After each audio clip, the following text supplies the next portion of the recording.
12 dreams for the Red Queen under crown of stone. 8 voracious beasts born from 8 restless nights. 4 nails piercing the flesh of the sinner. 1 prayer for the summoned, called by this song. 'Tis perhaps the countdown to oblivion for the once proud city of London. 'Tis perchance her inhabitants' last dance alone to face death and pestilence. Confronted by the eerie and unknown, mortals became desperate for answers. A flock's flight makes for an omen, the falling of a star a dire presage. Turning to priests for interpretation when there was no reason to be found. When religion failed, men turned to science. I saw them build such vain cities, crafting machines made for endless war. New questions flourished as old answers withered. What is darkness but lurking sun? What is wall but enslaved stone? What is glass but tortured sand? What is song but a call to arms? What is hate but jilted love?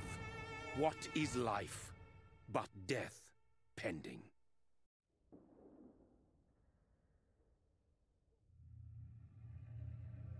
Death.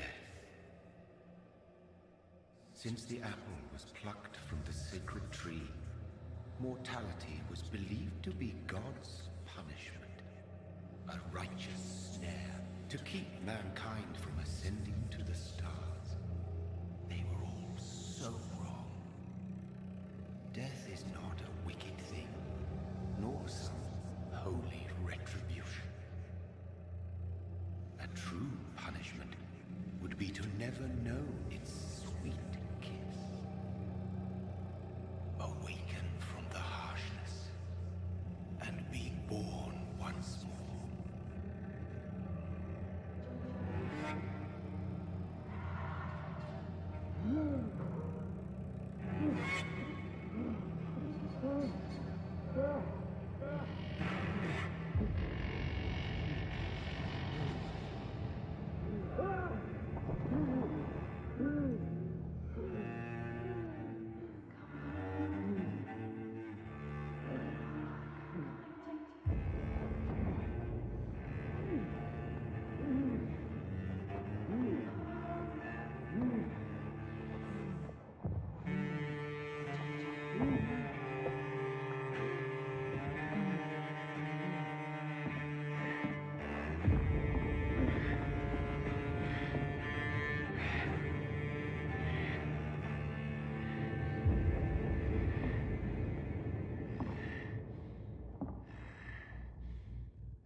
These patrols are after me!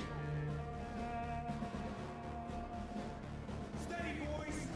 No! No! Don't shoot!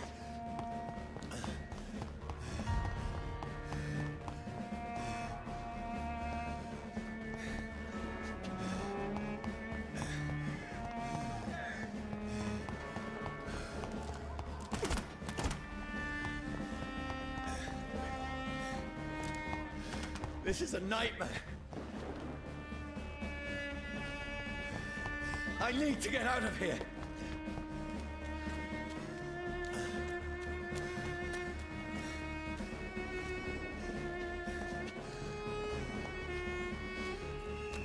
This can't be happening.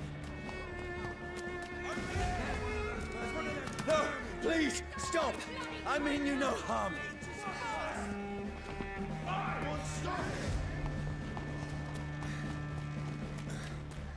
What's going on?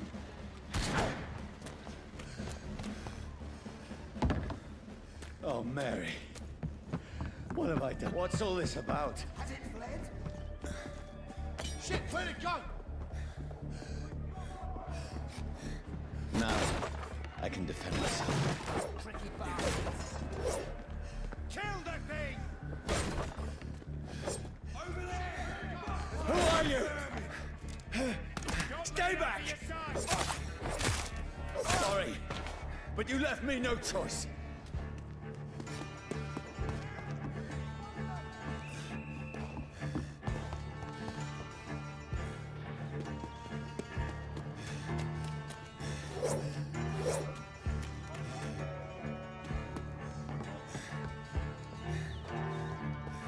Who are you? Stupid beast!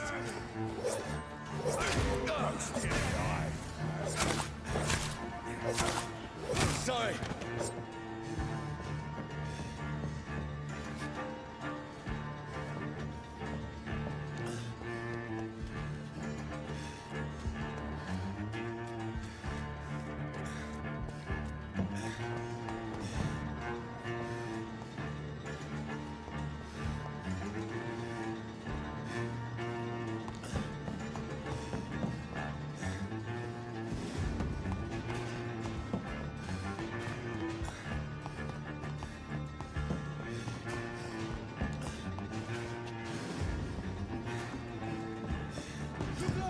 It's on to us! No, please, stop!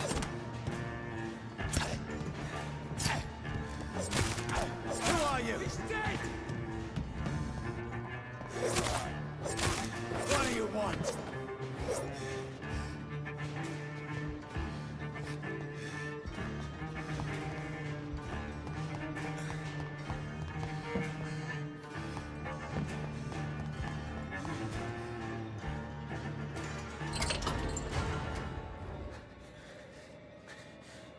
I mean you no harm. I need help. Die, you fucking leech!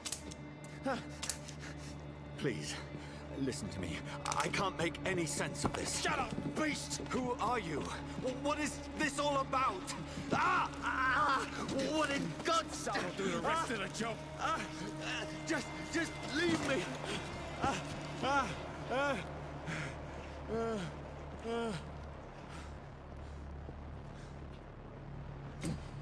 The sun.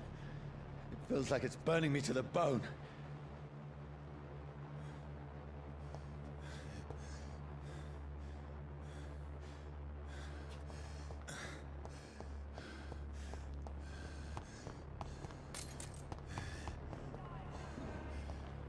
I need to find somewhere to hide. Let me go! It's locked, all right.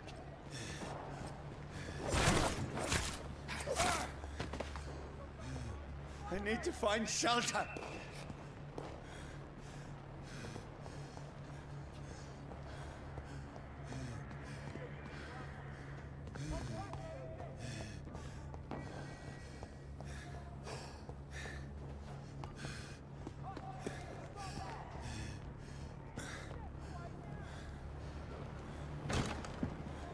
Is anybody there?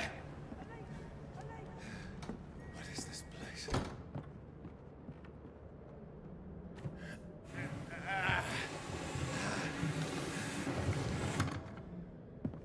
The place seems abandoned. I should be safe enough here.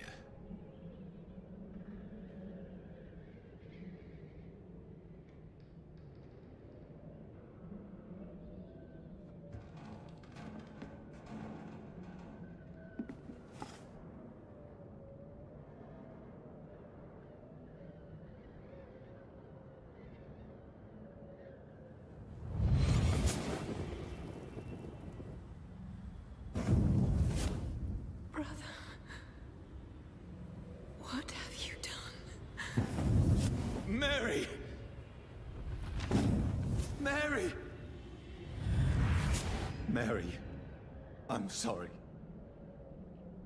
Whoever did this to us, I will find them.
Who goes there?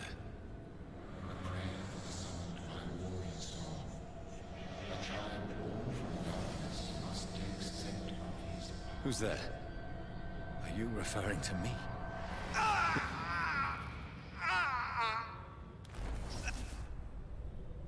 No! No! I still have so much to accomplish.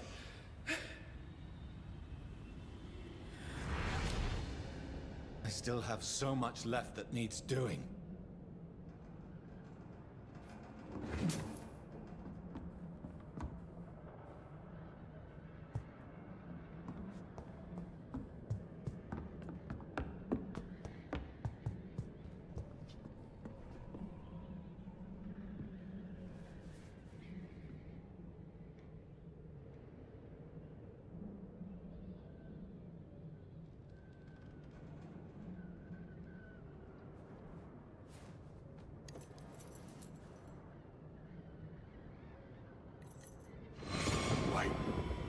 This one's dressed up fancy.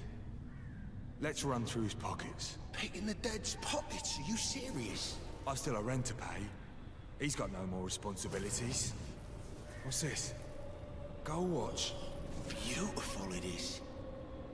We fence it and share the takings. I suppose we are undertakers. Now, give him an Eve.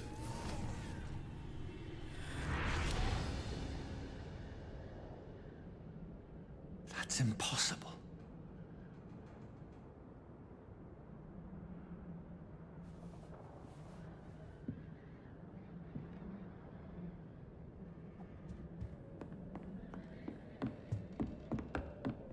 I can almost feel the sun's rays like a physical weight pressing against the wood.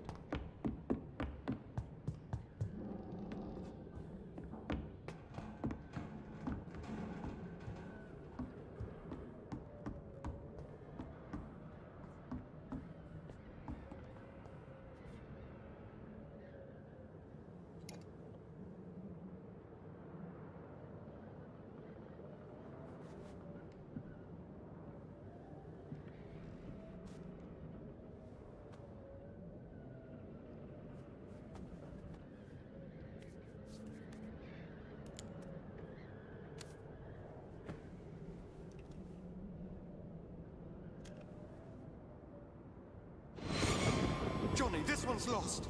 We need to leave. And now! No! There's time. I can save him. That's the enemy coming! The orders are to evacuate the hospital! Done. He'll live. And now what? We fight.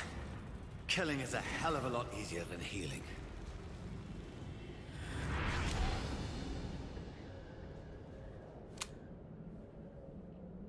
No. It never got easy.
This makes no sense. None of it. No sense at all.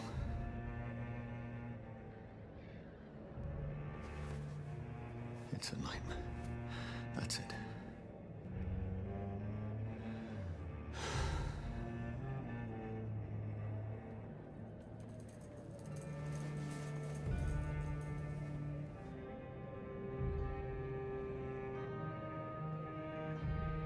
So be it.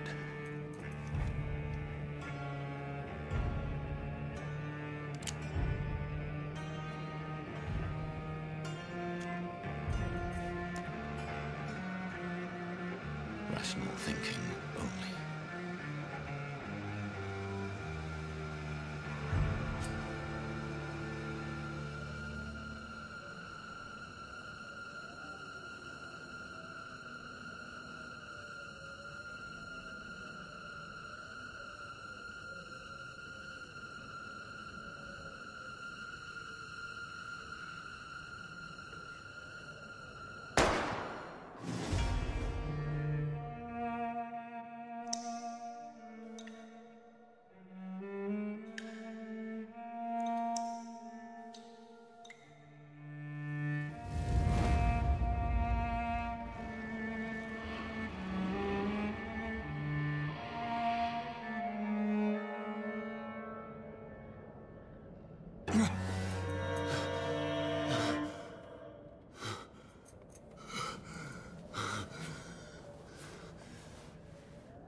This is absolute madness. I've lost touch with the real. Madness it is, as mad as the moon, contains blinding sunlight into a glowing reflection.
If I'm not mad, then it must belong to the one who made me what I am. I must find him to understand what I have become.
These people want me dead. I need to leave now.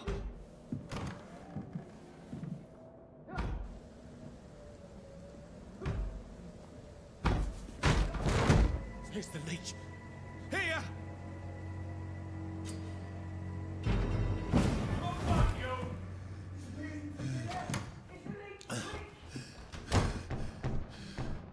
My head's spinning. Oi! Come out, you coward! Fucking beasts!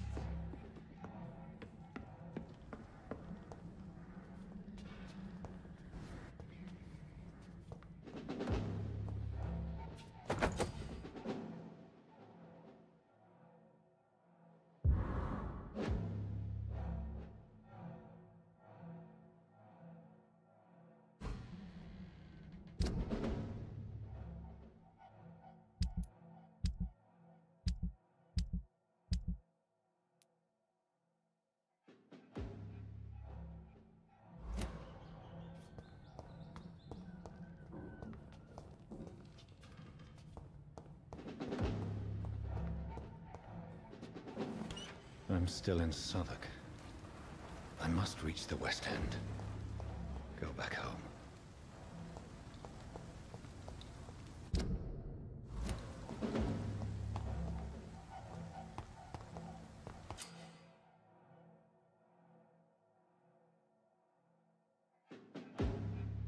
Die, vermin!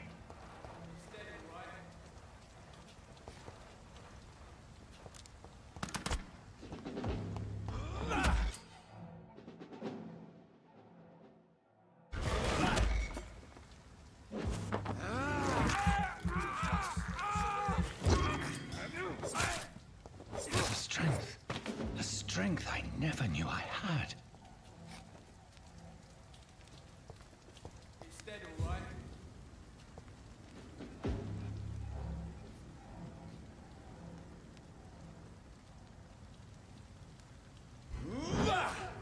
This shouldn't be possible.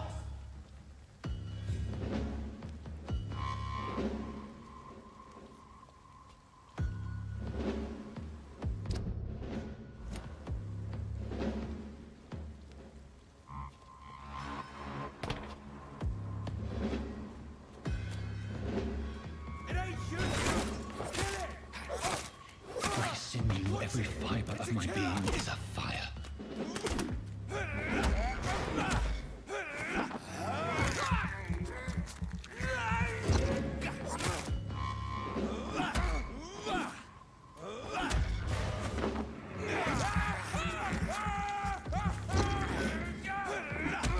I feel like a child learning the limits of my body.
If only I had controlled my need for blood. Mary, someone will pay for what happened to you. For what happened to us.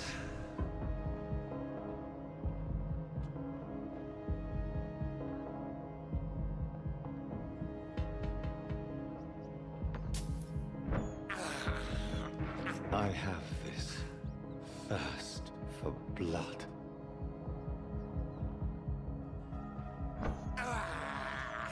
This is despicable. It's locked. It's locked, all right.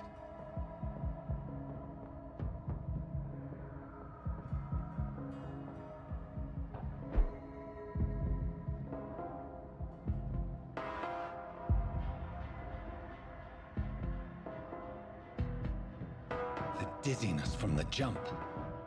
I can now control it.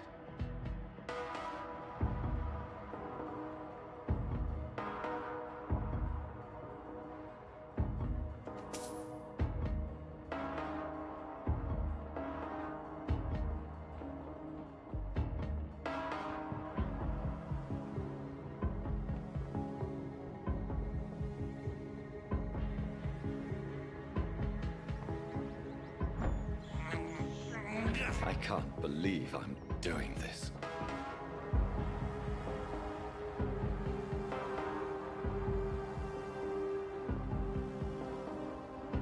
What will London have to say to me?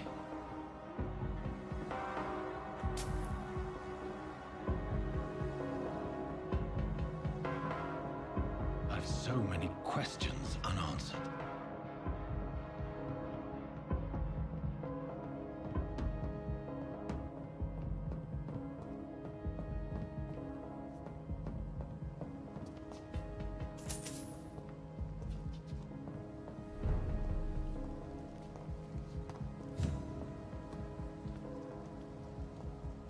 Another corpse.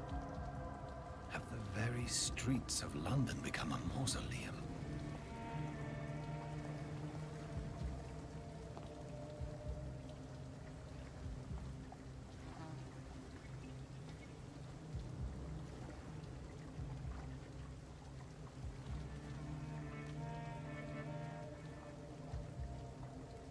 The man has been drained of all blood. But I can still smell the scent of it. I follow the scent's trail. Perhaps it will lead me to my assailant.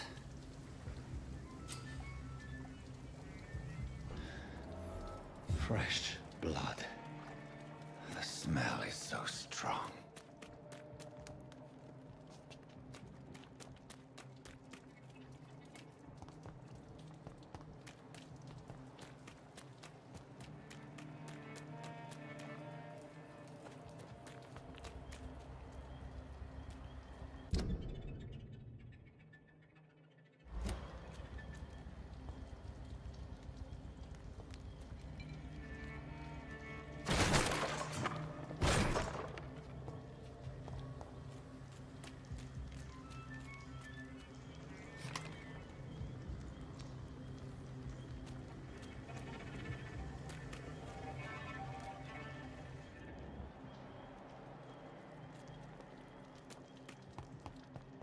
This is a slaughterhouse.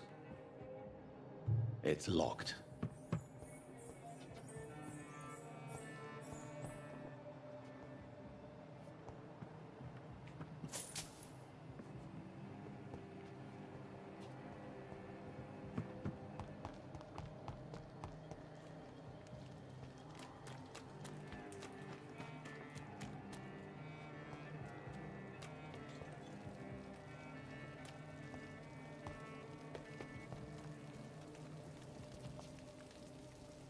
Something dire must have come about.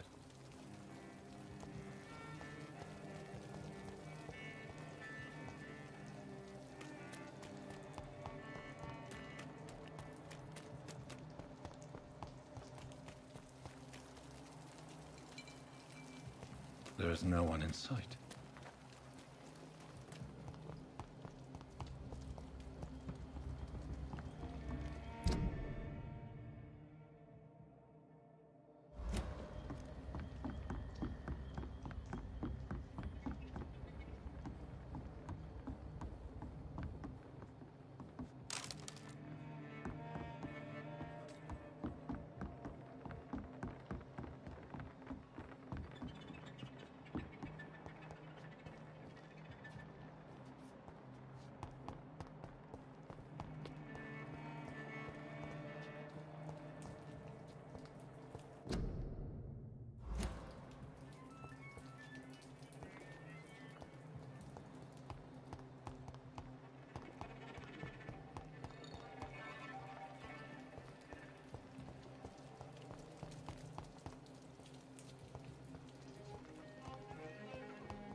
There's no one in.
That's strange.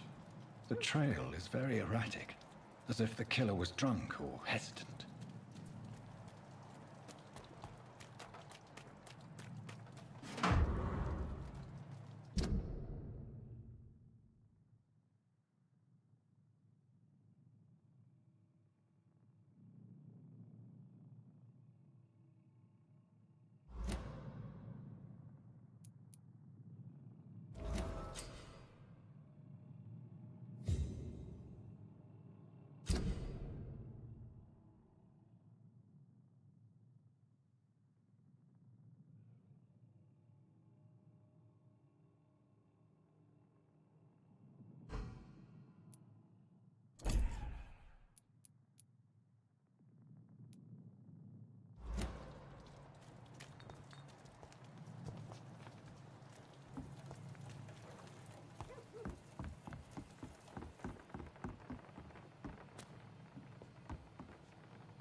According to the blood patterns, that's where the victim was attacked. So that must be the killer's trail. Where has everyone gone?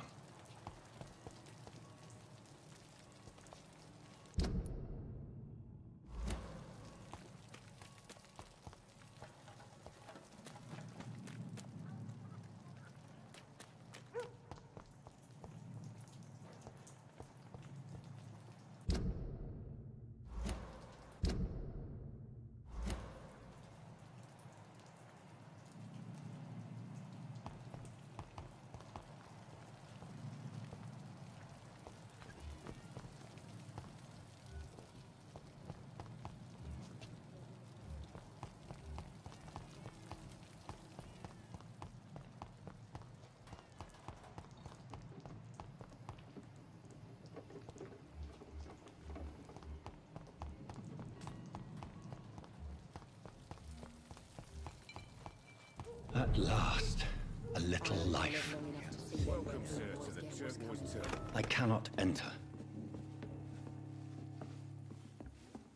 Whoever he may be, The killer recently entered this bar.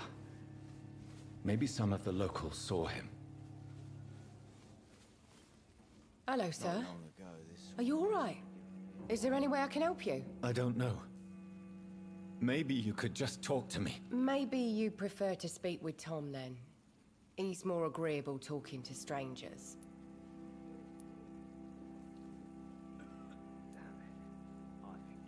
I just want to talk. I didn't mean to scare you. I'm not afraid, sir.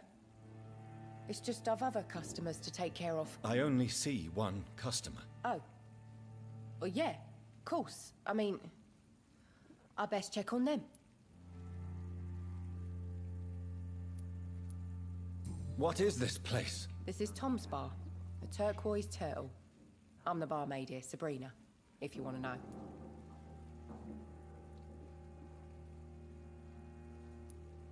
Are you always open this late at night? No, it's only since the epidemic started. Tom thought that people may need a safe place to stay.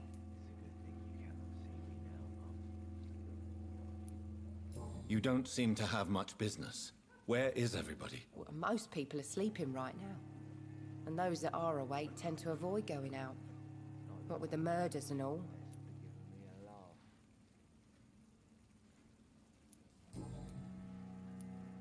What's going on around here? Where is everyone? Too many dead, sir. First the epidemic, and now all these terrible murders.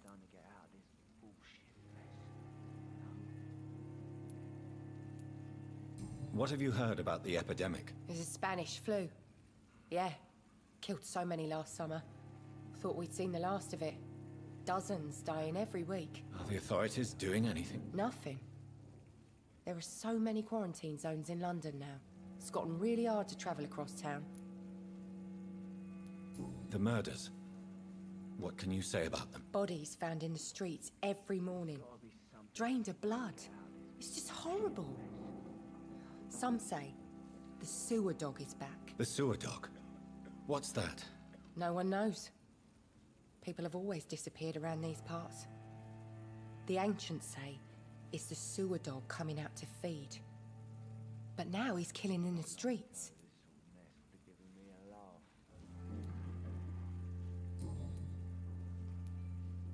I'll leave then. Thank you.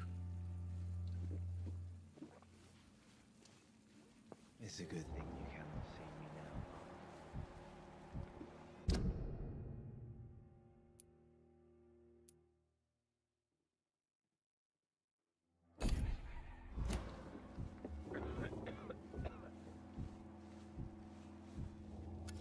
Good evening, sir.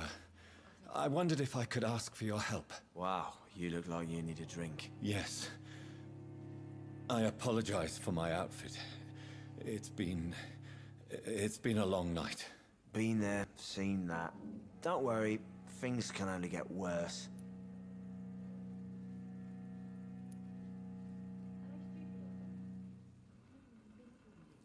Has anybody entered the bar recently? Can't say. Sorry. I spent the night making love to that gorgeous bottle, see? This is important, sir. Are you sure no one has come in here in the last few hours? I don't know and I don't care. This is a free country. People still have the right to come and go, don't they? What's going on around here? It's like everybody is hiding. You must be new here. Have you not heard about the murders? Everybody fears the return of the sewer dog.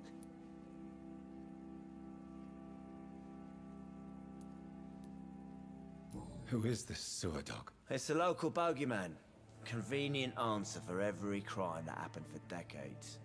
You murdered someone, blame the sewer dog, eh? You make it sound like it's a fairy tale. People will always believe in monsters. It's easier than accepting their own darkness. We can all be monsters.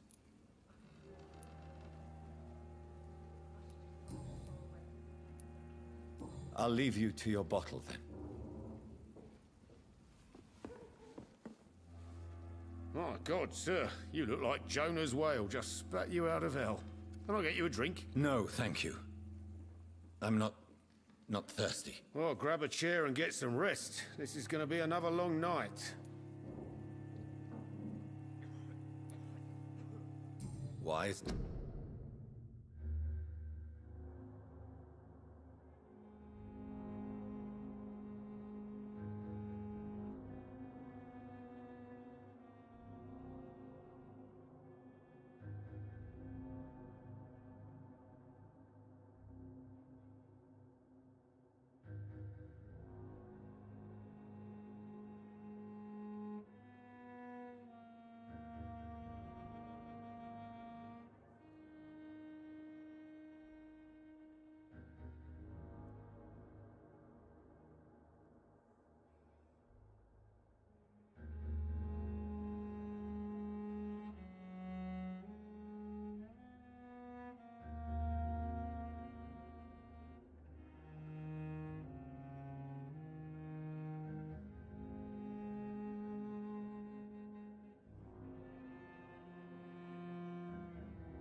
It's going to be a long night. You must be new around here. Don't you know about the murders?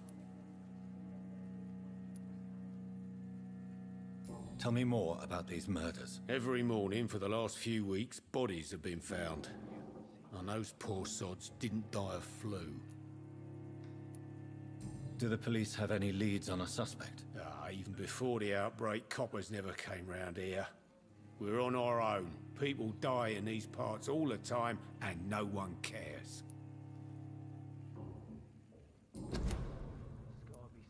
Where am I? Where is this place? You're at my bar, sir, the Turquoise Turtle. The last ray of light in this dangerous part of town.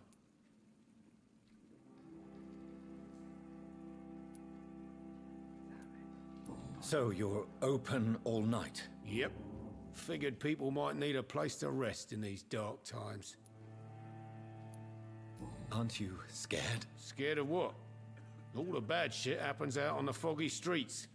And I never go outside. I'm looking for someone who might have passed through here recently. Wondered if you might help. It's been quiet tonight. The only other person I've seen went straight up to his room. Thought it was kind of rude, actually. You mean he's still here? Well, yeah. He paid for the entire week.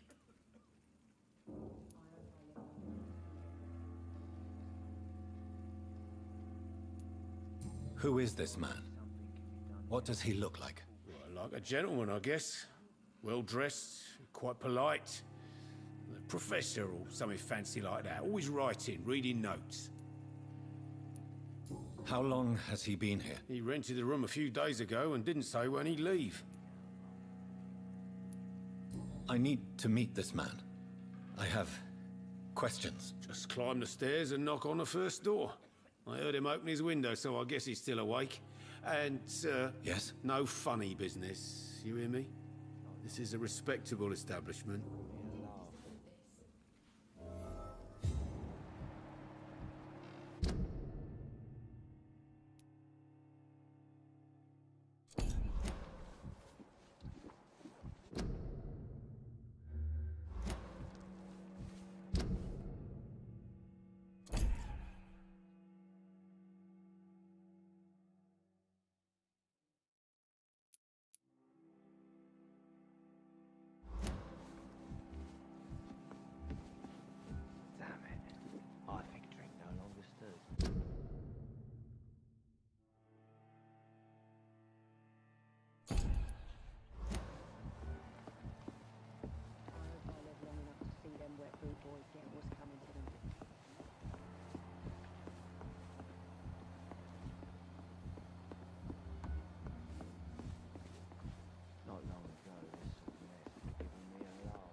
place for you.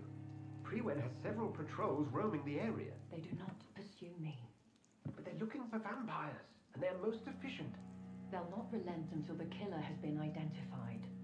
I have a common objective, but I require... I think someone is eavesdropping.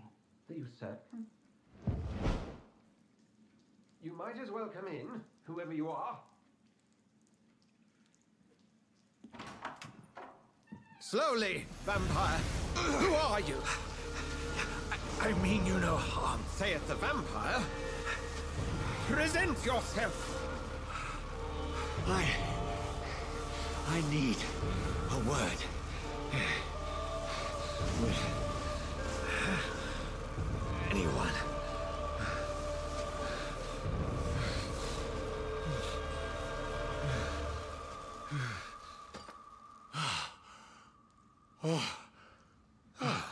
Well, that's something I can do for you.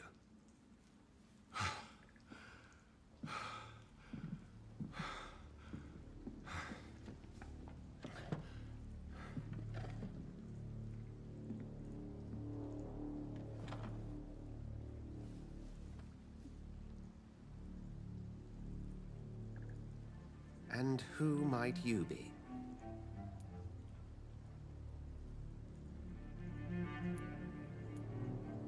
Tell me, who are you? First, tell me what you want. Then I may tell you. That's none of your concern. Sir, you have entered my room in the middle of the night, pale as a corpse and shaking like a tree. So please, indulge me. Someone is molesting people. In fact, killing them. Biting them. The calling card of a vampire. Like you.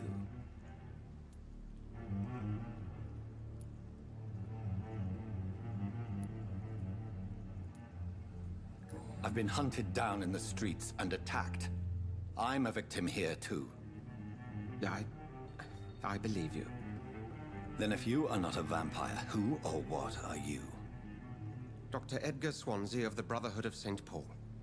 I'm performing an independent investigation here in an attempt to understand precisely what is going on.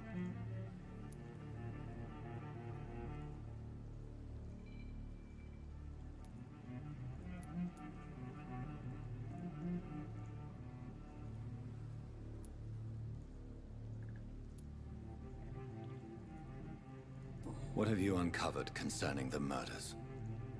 It started a few nights ago. Rumors of violent murders. The docks have always been, shall we say, somewhat unsavory.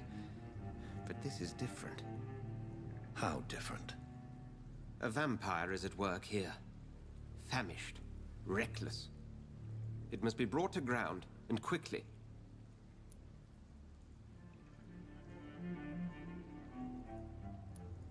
And what exactly is this Brotherhood? Sir, if the name is not familiar to you, then we shall discuss it another time.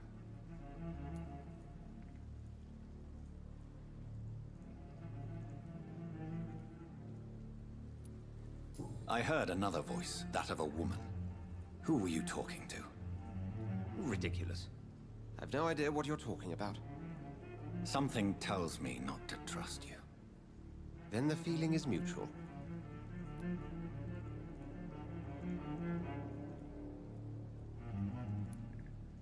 Then help me find the culprit.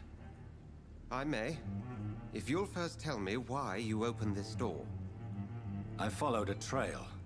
The scent of blood from a recent victim. It led me here. You thought I was your aggressor. That explains a great deal.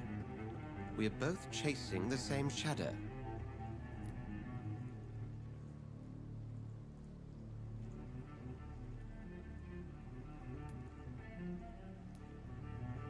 A shadow, indeed. Yet I heard his voice in my head. There was a moment I believed I was mad. You should let me handle this affair. You've no idea what you're up against. No. I will find the monster. He is mine. How will you do any better than I? But then let me ask you this. What are your intentions if you find the killer?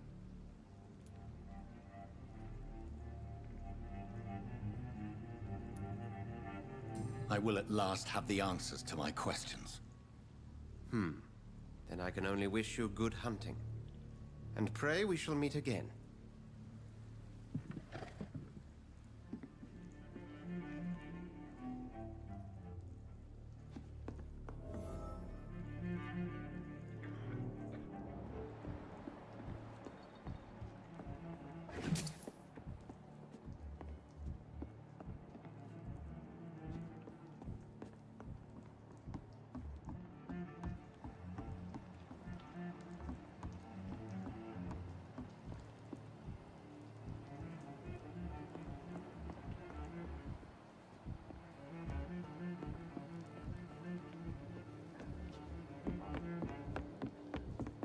If Swansea is not my attacker, it means somebody else came here tonight.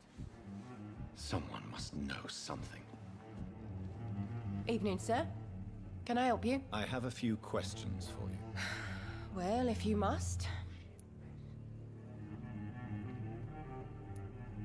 I spoke to Dr. Swansea. He's not the man I'm looking for. Now, I want the truth. The truth? What do you mean? I suspect that someone else was here tonight. And I don't think Tom wants to tell me about it. I'm just the barmaid here, okay? If Tom says you're the only visitor we had, then you're the only visitor we had. I can feel your fear, madam. Please, tell me what's going on. It's Will. William Bishop. He came in here earlier tonight and he... Well, I thought he was going to clock someone.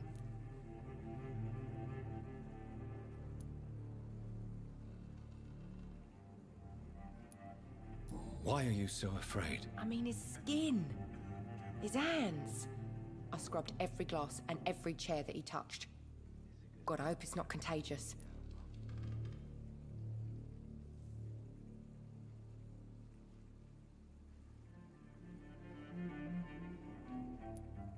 What happened tonight? He was dead drunk, as usual. My God, his eyes. His face. He must have caught something awful. He shouted and cried. It was terrible. Tell me about this William Bishop. Will was a sailor who worked at the cannon factory before he lost that job. A nice bloke, really. He's never been violent. Until tonight. Why keep it a secret? Why not tell me about it? Tom's nothing if not loyal. After Will lost his job, he offered him one ear. They used to be good mates. But recently, well... Will started to get very aggressive. I see. Thank you for your candor. I'll be sure to talk to Tom. Damn it. I think Tree no longer.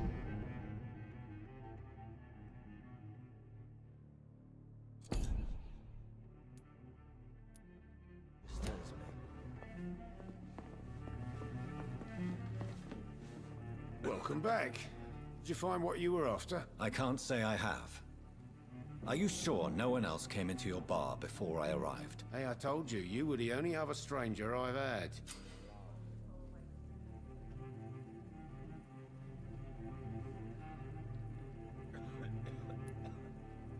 Tom, talk to me about the visit from your old friend, William. Yes, Will came by tonight, but he's not my friend anymore.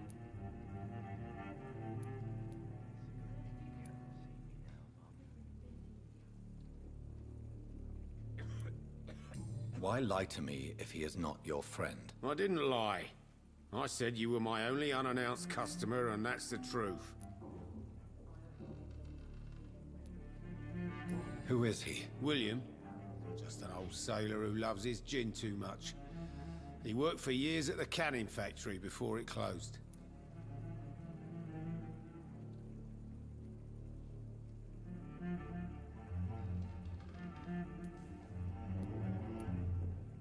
How was he tonight?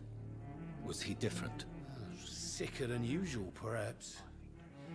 He whined and mumbled about how mean people were to him and how he'd like to talk to me outside, and then he left when I refused.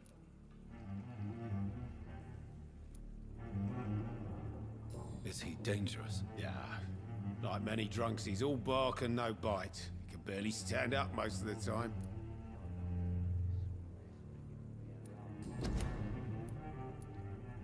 I need to find him. It's a matter of urgency.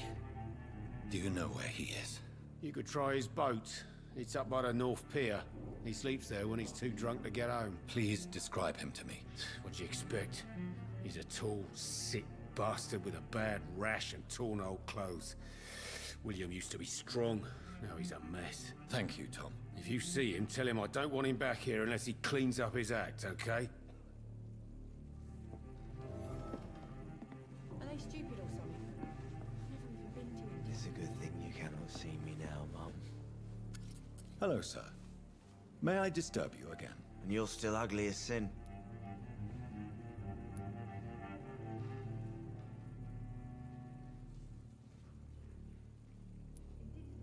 I'll leave you to your bottle, then.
I will get to the bottom of this. What's been done to me, to this city.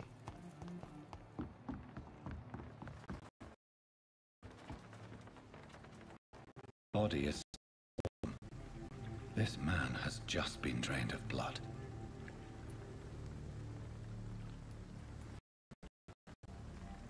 This corpse has been dried of its blood, just like the previous victim.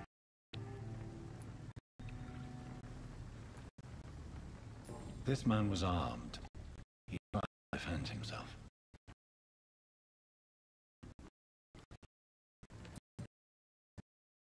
So, no.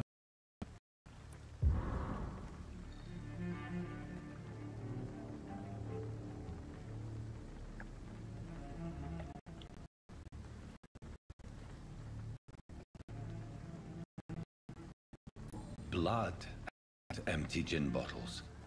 This bishop fellow, a drinker.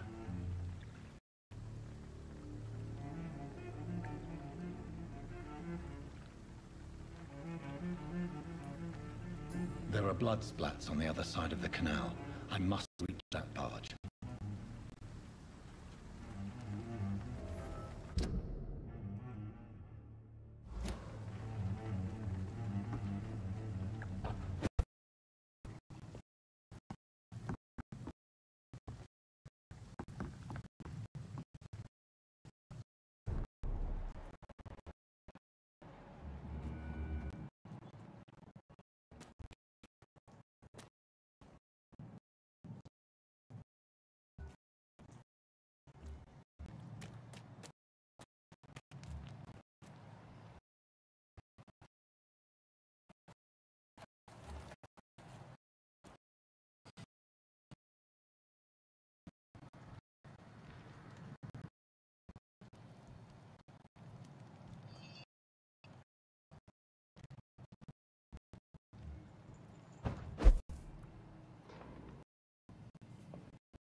around, sir. Stop now! Steady, boy! He's got one of them!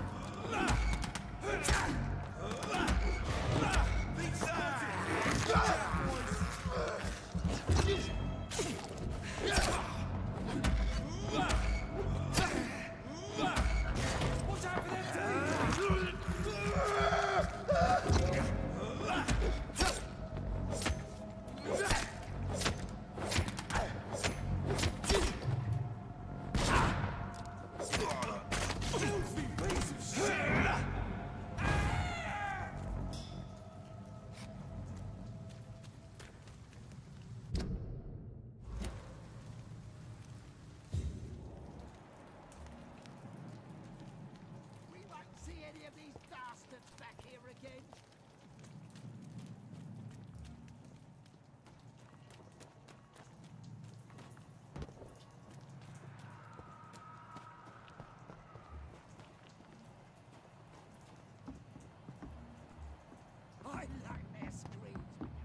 This is no place for a gentleman.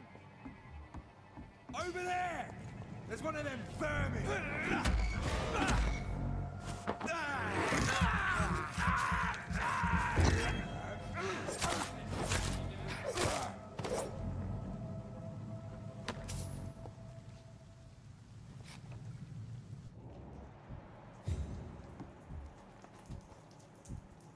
We won't see any of these. Crush the leech, boys! It's a leech! Kill it!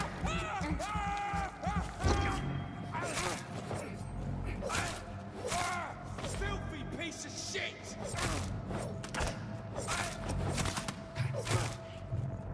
Over there! There's one of them vermin!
Speak English, do you?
Fresh blood.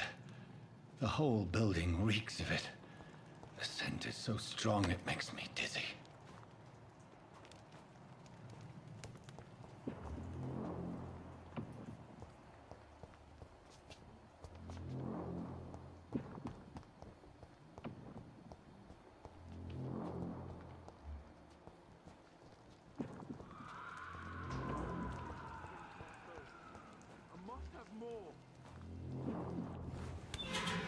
This place reeks of bloodshed. Dearest friend, you're my last and dearest friend. William, my arm. I can't feel it.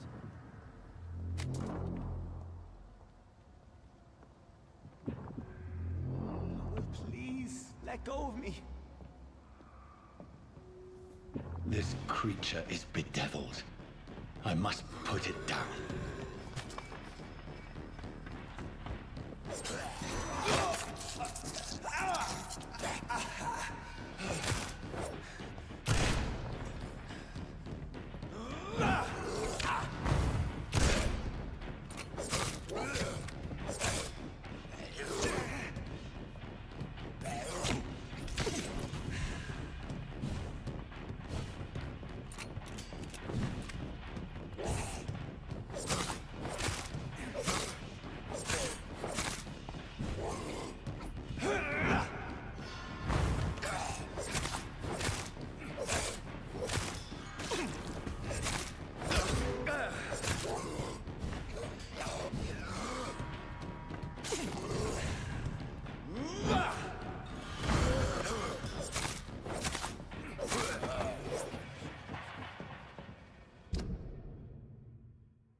William was an honorable man. I could have saved him. Mr. Hampton, are you in there? I knew him well, another lost soul, a kindred spirit. Sir, listen to the sound of my voice. I'm a doctor. You're suffering from shock. I must return to my flock. They'll stray without me.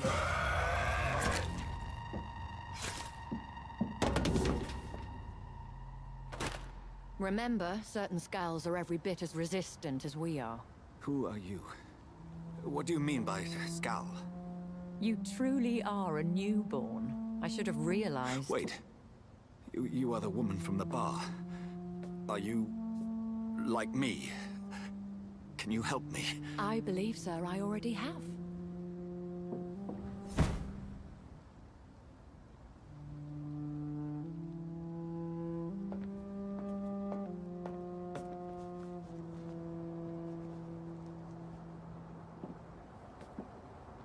By George and the Saints, you've solved the mystery of these terrible murders. Patience, good fellows, I've come to offer help. Just give me a moment to secure my boat. We can leave this awful place. William was not the evil man they claimed. He was just taken by the thirst. He needed this drink. This man requires medical attention. We'll see he gets to the nearest hospital. No, please, I almost tend to my fault. My flock needs me. There, sir. Go with the good Dr. Swansea. He's resourceful, and I'm sure he'll take good care of you. You'd best come as well. The sun is soon to rise, and you'll need a place to rest. I just need a moment. If I can learn something about what has happened to William, I'll be a step closer to understanding what happened to me.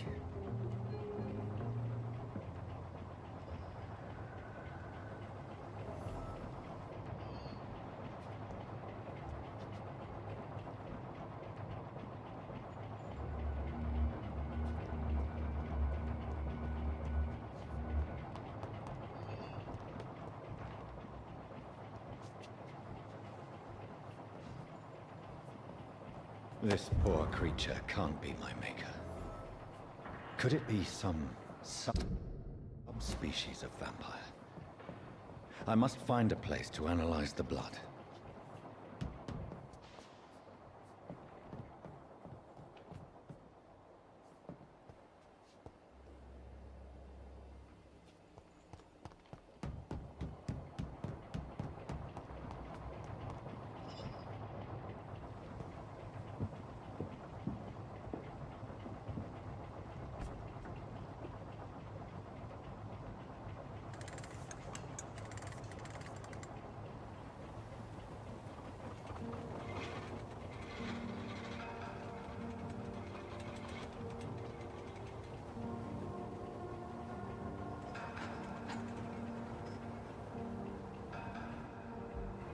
Where are we headed? We're on our way to the Pembroke Hospital. It's just across the canal. They'll have a bed for poor Mr. Hampton. William was... What manner of creature was he? Predator, prey, villain, and victim. Who can say? The important thing is that he's been stopped. Duly noted. And the woman? What... who is she? What woman? Oh, don't play me for a fool. You used me to locate that skull. You must know who she is. And I thought you a gentleman. You shouldn't talk about a lady behind her back, but I will tell you she values her privacy. Were London as peaceful as she appears from the middle of the canal? If only that were the reality of the situation. To be honest, I've always tried to avoid this part of town. Pembroke Hospital is the last bastion between the rest of London and the epidemic. The flu has decimated the East End and the war still rages. Welcome to the front lines of a plague. This is where you work, Dr. Swansea? I am the administrator of Pembroke Hospital. I thought you were here in service of your mysterious order, the Brotherhood of... Of St. Paul's Stole, yes. But first and foremost, I'm a man of science. A physician, like yourself, Dr. Reed. How do you know who I am? No need for modesty. You are Dr. Jonathan Reed. A surgeon of some caliber and renown, if I'm not mistaken. You are correct, sir. I knew it! I had my suspicions.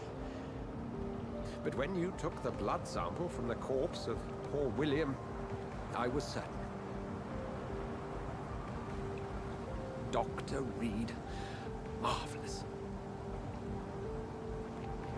Have we met? I attended 3 of your seminars before the war. I have the utmost admiration for your research. And what a turn of fate. England's most esteemed blood specialist returns to London a vampire. That word, again, from a so-called man of science. I understand. Traditionally, the role of science is to refute myth, but when myth walks among us, the Brotherhood of St. Paul has dedicated its purpose to their study. There's so much for you to learn.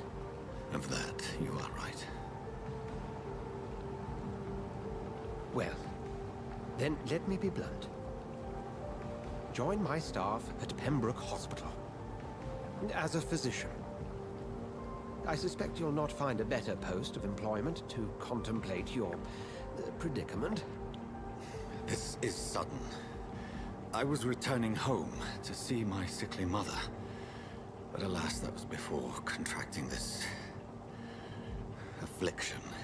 Dr. Reed, take a moment to consider. The post would be for the night shift, providing a good explanation for your absence during daylight hours. You'll be adequately reimbursed, and have a place to hide. I even had the forethought to bring some clean clothes. So, what do you say? It seems I have little choice, but yours is a generous offer, so I thank you. Brilliant!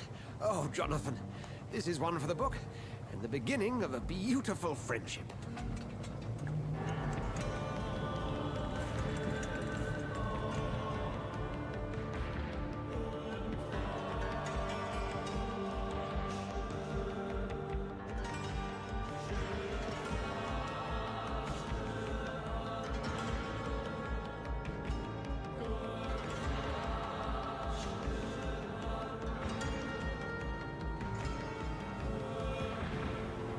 Dr. Swansea, thank goodness. I was beginning to be concerned. Worry no more, Nurse Crane, for I bring good news. Oh, Doctor, what a night. We lost 2 more patients. Nurse Scow said she couldn't take it anymore and resigned. Yes, well, I'll make a new rota in the morning.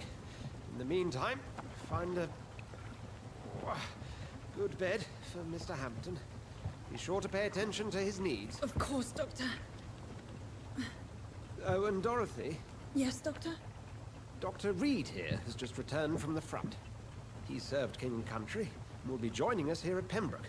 We're very lucky to have gained a surgeon of his talent, and one so experienced in blood transfusions. That is good news indeed, Doctor. Oh, yes.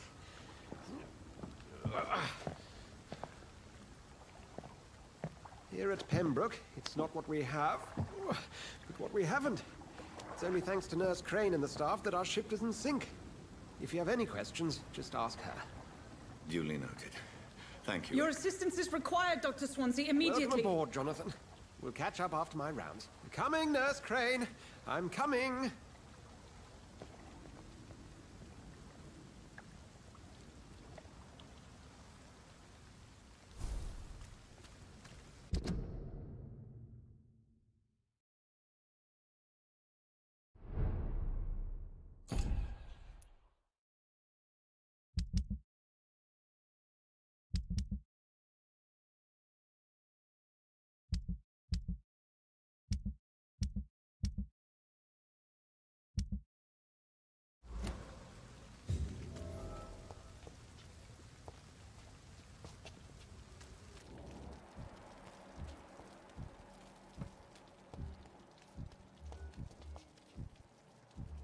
I'm sorry, Jonathan. Mr. Hampton needs me right now.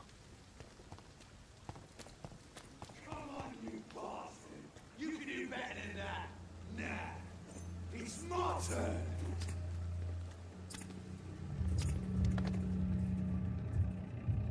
Rotten or pristine, each heart contains the seed of life. Drink at this river, try it all.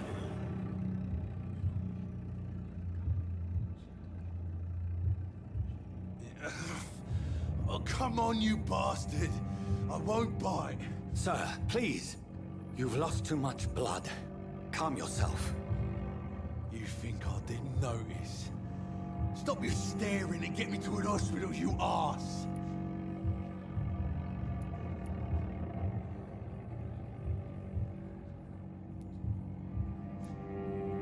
Insulting a good Samaritan. Not exactly the way to get rescued. All right, sorry. I am in pain here. My guts are spilling out onto the street and you're yabbering on. Yes. That's a very nasty wound you've got there. Take my word, I am a doctor. Dr. Jonathan Reed. Name's Clay Cox. I'd appreciate you helping me to a better place, Doc. Follow me, Mr. Cox. Let me assist you to that better place.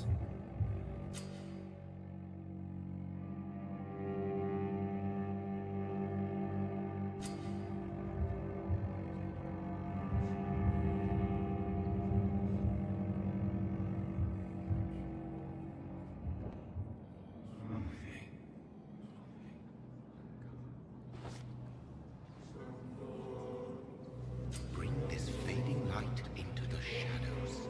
Dance with him the dance of life and death.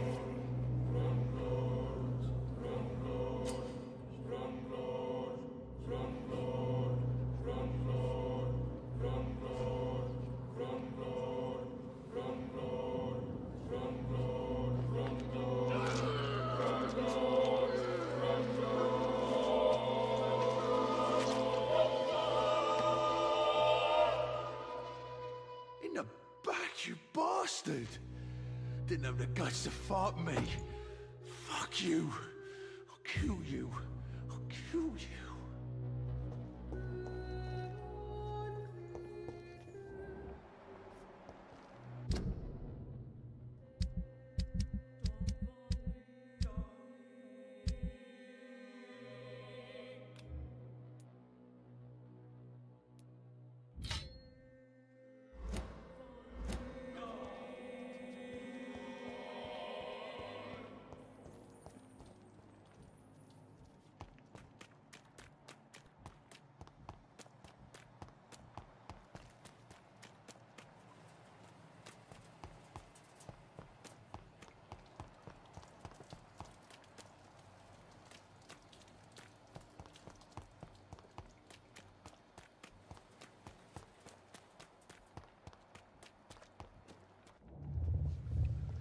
Taste a life, to embrace its most intimate secrets.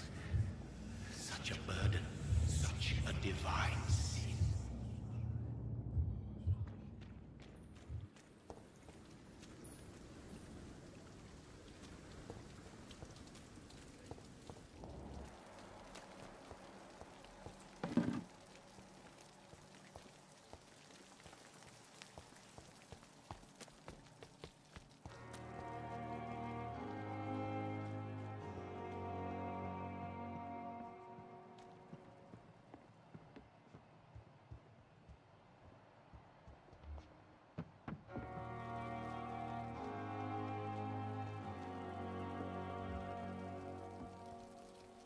Doctor, where have you been? I've little time to play hide-and-seek with new staff members, no matter how illustrious they may be. I apologize, nurse. I needed some time to myself. This has been the longest and strangest night of my life. You delivered poor Mr. Hampton from a terrible fate. The means to that end should be of little concern, Doctor. Thank you, nurse. What can I do for you? Dr. Swansea insisted we provide you a quiet office. You'll find it on the second floor with your name on the door. Thank you. Nurse Crane, isn't it? Yes, Dorothy Crane. Welcome to Pembroke Hospital, Dr. Reed. Your office has been prepared. I would like to ask a few questions first.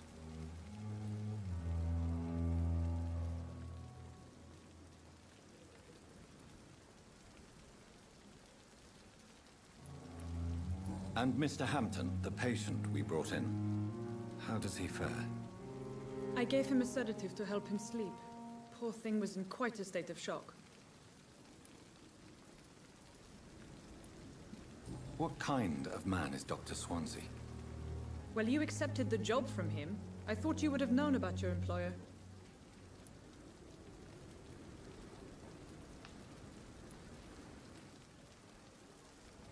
It's right to assume Dr. Swansea knows far more about me than I do about him. You'll get to know him soon enough, and better than me. The administrator has better things to do than mix with us.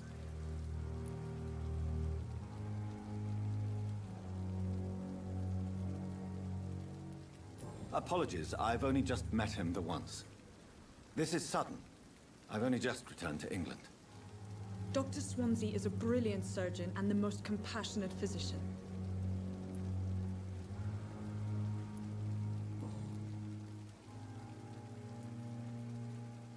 If you could point me in the direction of my room again, nurse. Second floor of the hospital, left after the stairs. It's the last vacant office at the end of the corridor. Thank you, Nurse Crane.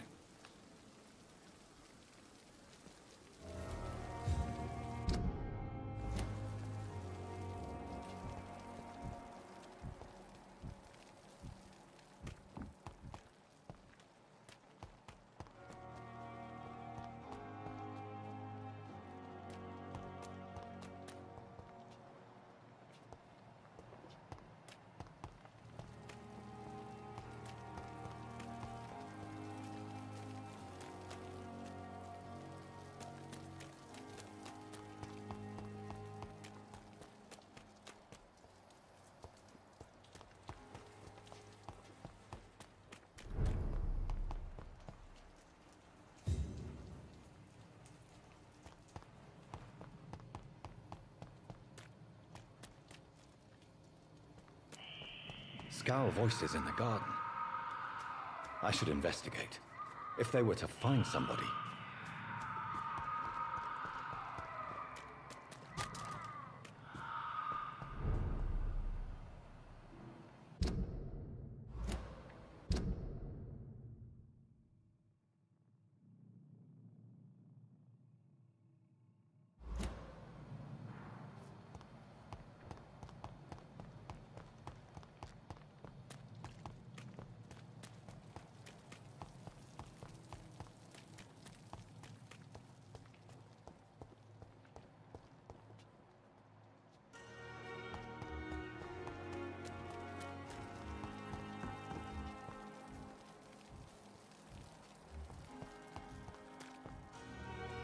Good evening, sir. So it is true. The famous Dr. Reed has joined us. I can't think of any better news during these terrible times. Do we know each other? Actually, yes. We met once before, at the Rockefeller University in New York. Dr. Tippett, yes, I remember. I was assisting Professor Carell in his research about coronary bypasses. He had nothing but praise for you. He was also very confident about your future. And look at you now. Eminent surgeon and blood transfusion specialist.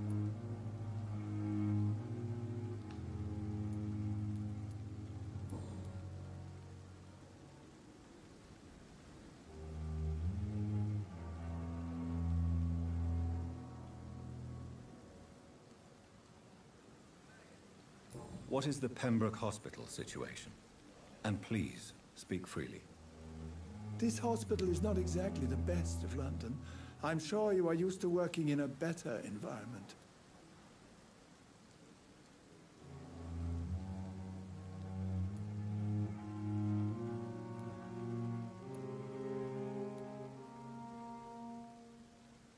It's more than enough.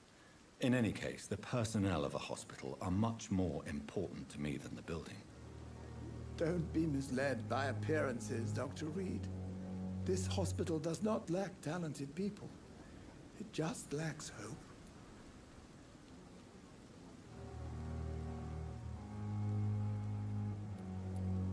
What can you tell me about the staff in the hospital? Some are really good, and others are not so good. But during this troubled period, there is no time for slander. I prefer to focus on the positive character traits.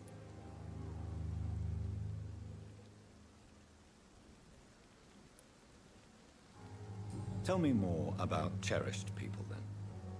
Nurse Brannigan is a pearl.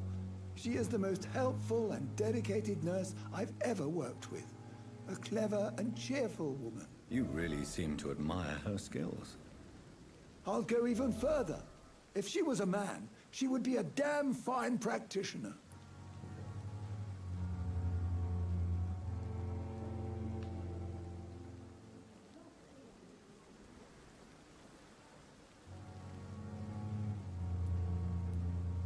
Any opinion about the management? I don't always agree with Dr. Swansea's reserve, but I must admit he does all he can to keep this facility running during this crisis. Ah, yes, the burden of command. I was fed up with this concept while serving as a medical officer. Don't get me wrong. Swansea's a good administrator. I just wish he would get out of his office now and again.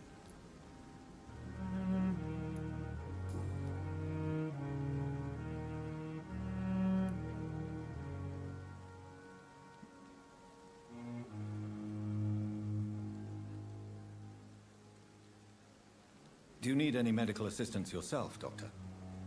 Come on, don't be ridiculous, dear colleague.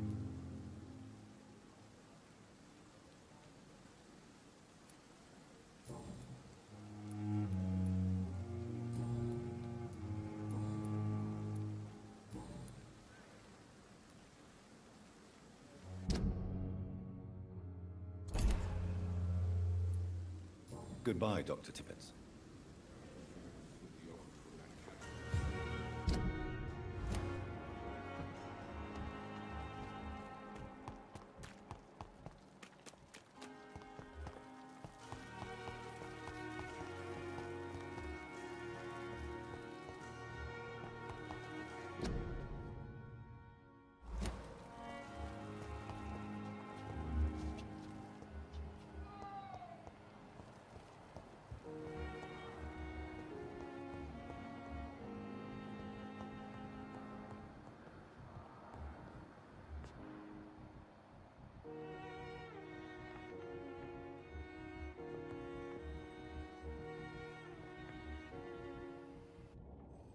Good evening, sir. I'm Dr. Reed. May I help you? I don't know if a third opinion is needed. Your colleagues are already arguing about my condition. I see. Would you mind telling me more about your situation? I'm Harvey Fiddick. All I want is to get me bloody arm fixed properly.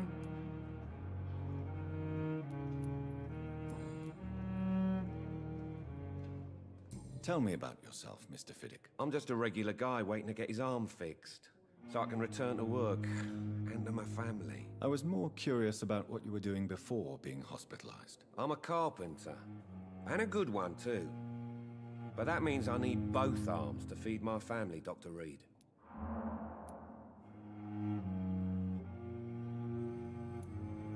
Are you satisfied with your treatment here? Well, it's clear that I've chosen a bad time to be injured. Forgive my bluntness, but you seem overwhelmed by cases of the flu. I won't lie to you about it. I'm afraid we are. Are you sure you don't want to operate yourself, Dr. Reed? I have the feeling you're very capable, and your colleagues seem to think so too. In other circumstances, you would be right. But for now, I don't think I can take on the responsibility. My apologies. Tell me about the doctors who are arguing about your case. Strickland and Aykroyd. They both want the best for me, but there's a lot of pride there.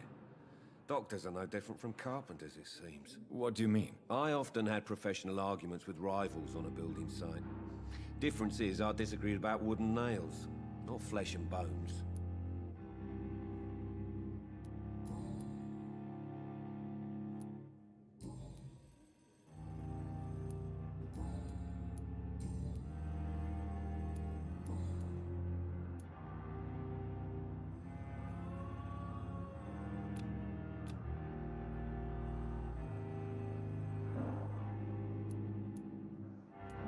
Goodbye for now, Mr. Fiddick. I'll see you later. My sweet girl. Reads me like a book.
How can I be sure I'll not find your unconscious body in the house again?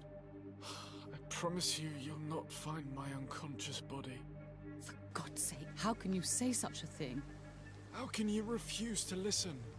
I tried to warn you for so long. No, I won't let my only son die.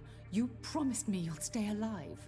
Your son lied to you, like the whole world lies to us.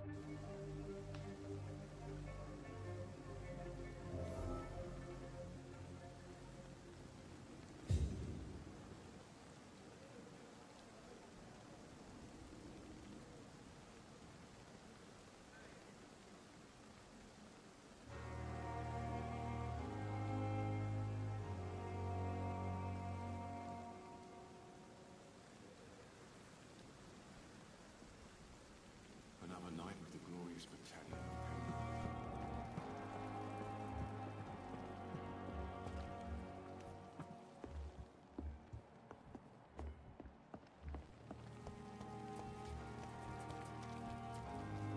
Good evening, sir.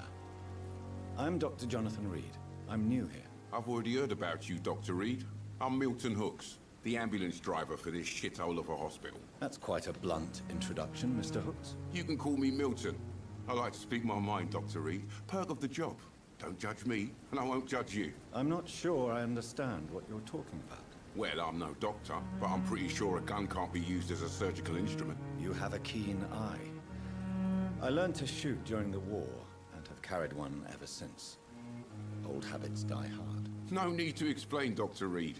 And if you ever need a better gun, remember, I may have something for you.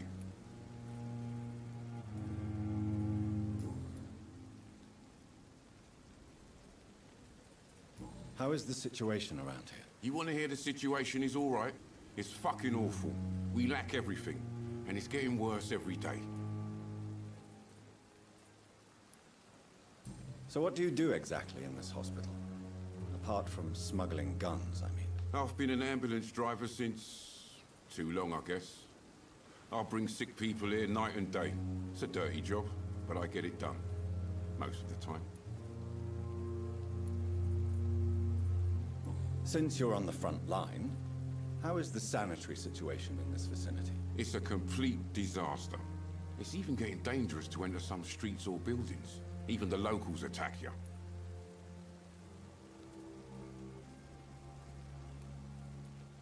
It sounds like things have been a bit rough recently. What's happened? Yesterday I got attacked by the patient I was bringing here.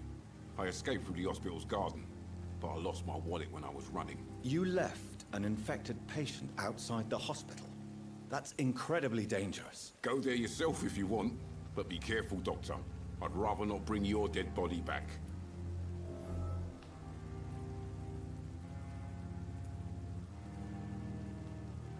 Do you need any medical help, Milton? I'm fine, Doc. Physically, at least. But I would give everything to be in a better place right now.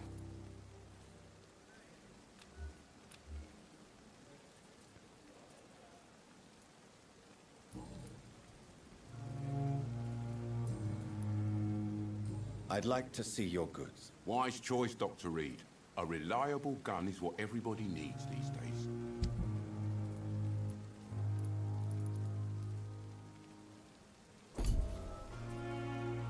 Good evening, Milton. Good evening, Doctor. Still trying to save lives?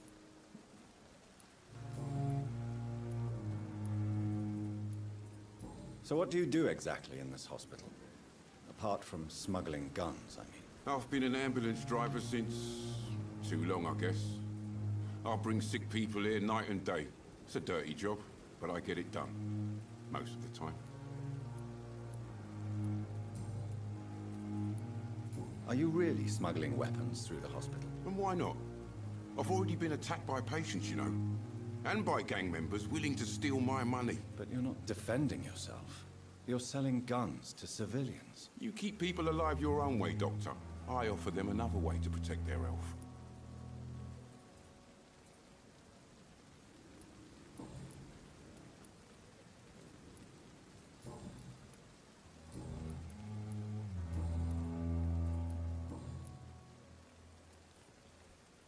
Goodbye, Milton.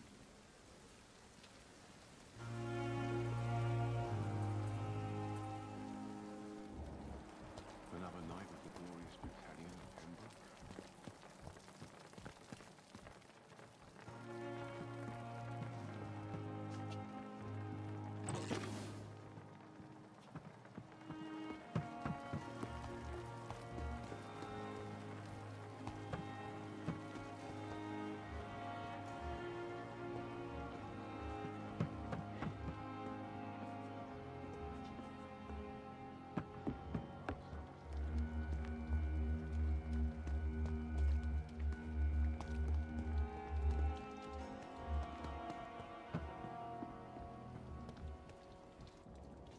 Good evening, Dr. Tippett. Dr. Reed, any good news to share? Do you need any medical assistance yourself, Doctor? Come on.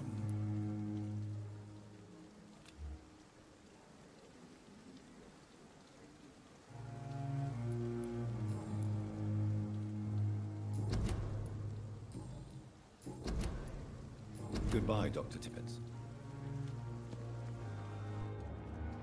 Dr. Swansea is right. This place seems perfect to conduct my research.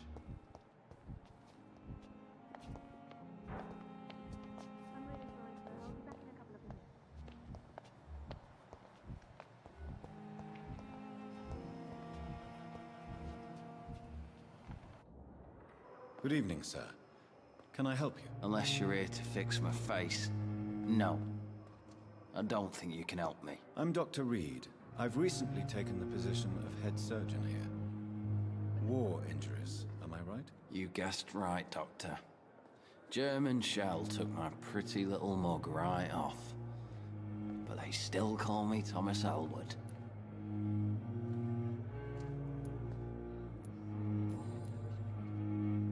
How is your stay with us, Mr. Elwood? Oh, it's bliss. I just escaped death in the trenches to be surrounded again by the moans of the dying. Can I ask you precisely why you're a patient here? It's the pain, sir. The drugs don't work. It just hurts under the scars, if you get my drift.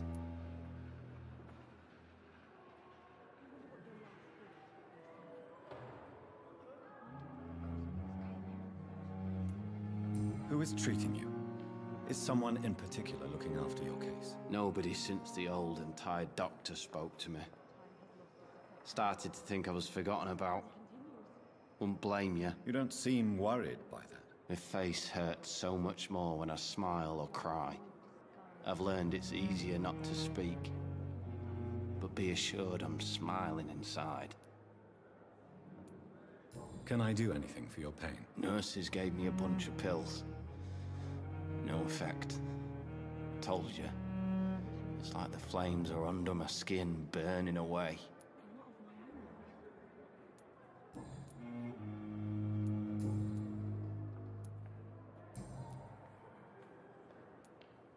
Where were you stationed, sir?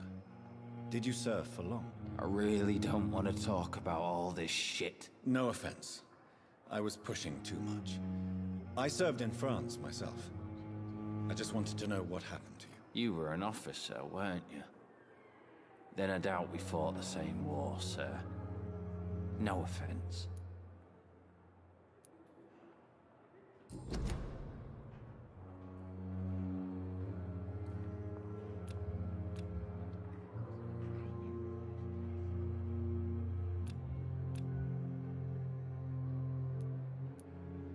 Goodbye for now, Mr. Elwood.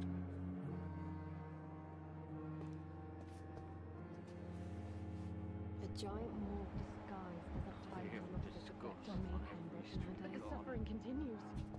The daily routine. Good evening, miss. I'm Dr. Reed, the new surgeon at the Pembroke Hospital.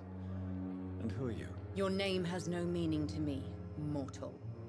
You're nothing but dust blown by the winds of eternity. I beg your pardon? What are you begging for, mortal? My clemency? Well, tonight maybe I'm inclined to mercy. You'll never forget the night you met Thelma Howcroft. You keep calling me mortal. Why is that? And if I'm mortal, what are you? Well, Dr. Reed, if you must know, I'm a vampire.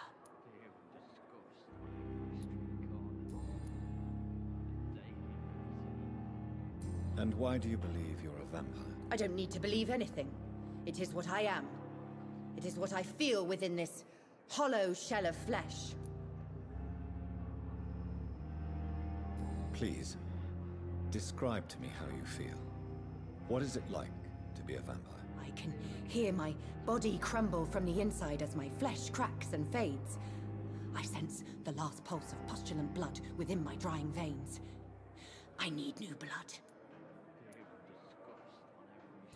Never. It's a mental illness discovered by a French neurologist named Jules Cottard.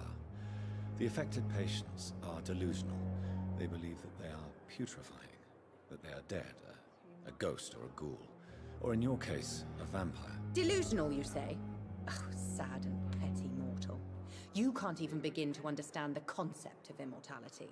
And you think it is I who am delusional.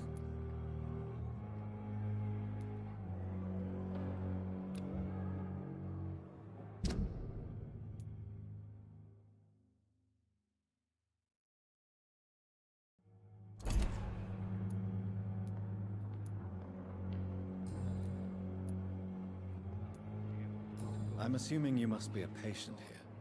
Am I right, Miss Howcroft? It's only a cover. To hide from my enemies. I can leave whenever I want. As a woman, a spirit, fog, or bat.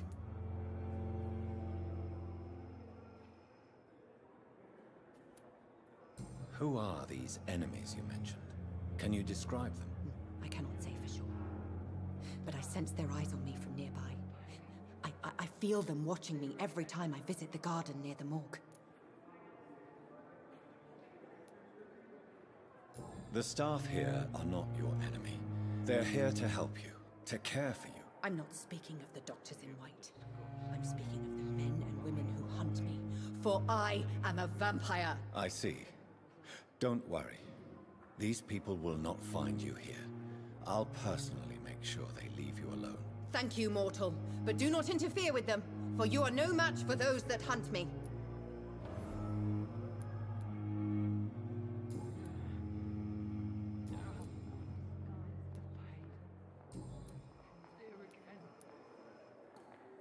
Who are you really, Miss Howcroft? I mean, apart from being a vampire. Is that not enough for you, puny mortal? What do you require? Proof of my powers? I'm curious to know who you were before becoming a vampire. It was such a long time ago, I don't remember. Centuries of unholy life can have strange effects on one's minds, you see?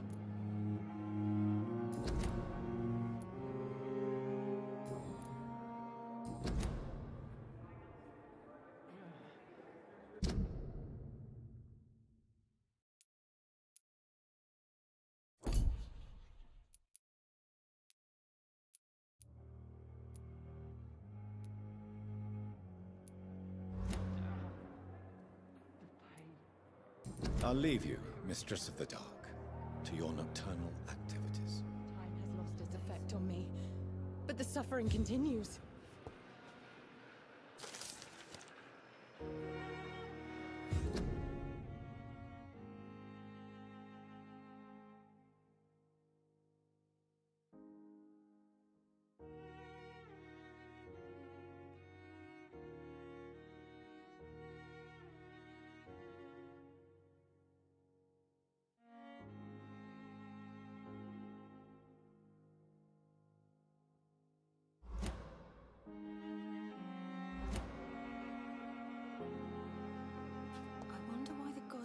I wish I could be sick again. Fear and disgust on every street corner.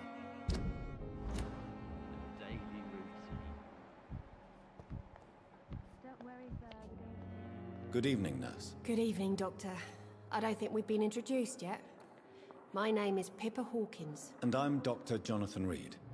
Dr. Swansea has recently offered me a position in this hospital. Well, it's a euphemism that your help will be appreciated, Doctor.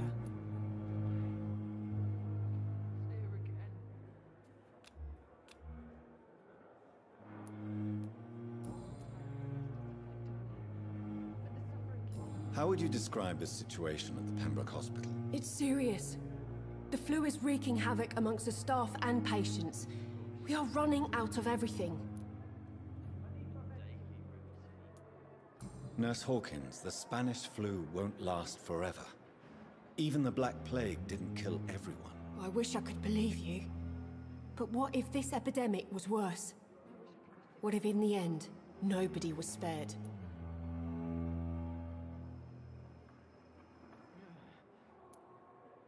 You must get a hold of yourself, nurse. Sorry, I'm exhausted. No one has any idea when this epidemic will be over.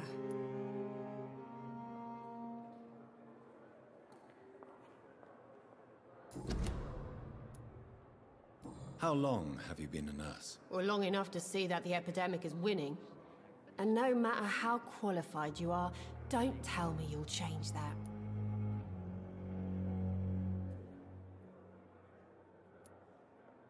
You'd be surprised what dedication can achieve, Nurse Hawkins. In medicine, sometimes we're just a test result away from a miracle. Sorry, Doctor. I don't want to sound bitter, but I'm just too tired to give a pep talk like Nurse Brannigan.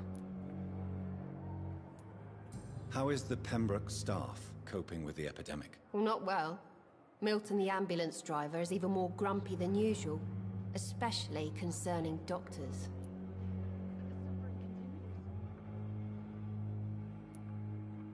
Why is Milton grumpy on a daily basis?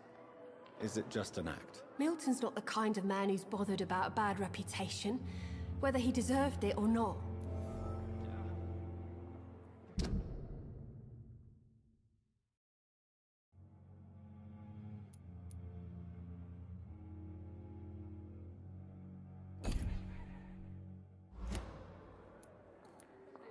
Why does Milton dislike doctors? I don't know.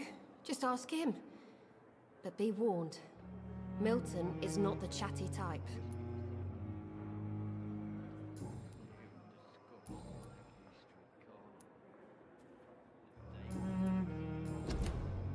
Goodbye, Nurse Hawkins.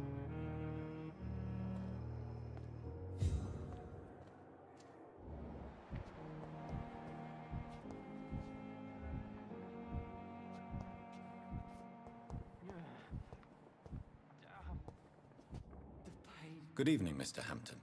How do you feel? Dr. Reed, is it? Oh, Sora, I must apologize for my behavior. What do you mean? I was not myself in the factory. Fear and exhaustion made me say awful things to you, I'm afraid. You remained perfectly nice and polite. A little delirious, perhaps. But who wouldn't be after enduring an abduction? Thank you, Doctor. That's a relief. Now all I need to do is rest and return to my flock.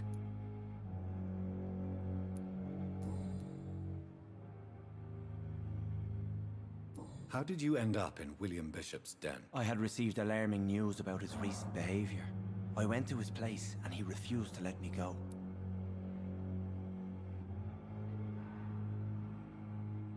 Why did he abduct you? William was an alcoholic. His addiction suddenly changed to blood.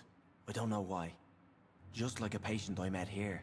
This Miss Hawcroft. You dared to enter this awful place alone. You're a hero, Mr. Hampton. Or a fool. I'm just a man trying to help his friends, Dr. Reed. William Bishop was a conflicted soul, searching for light.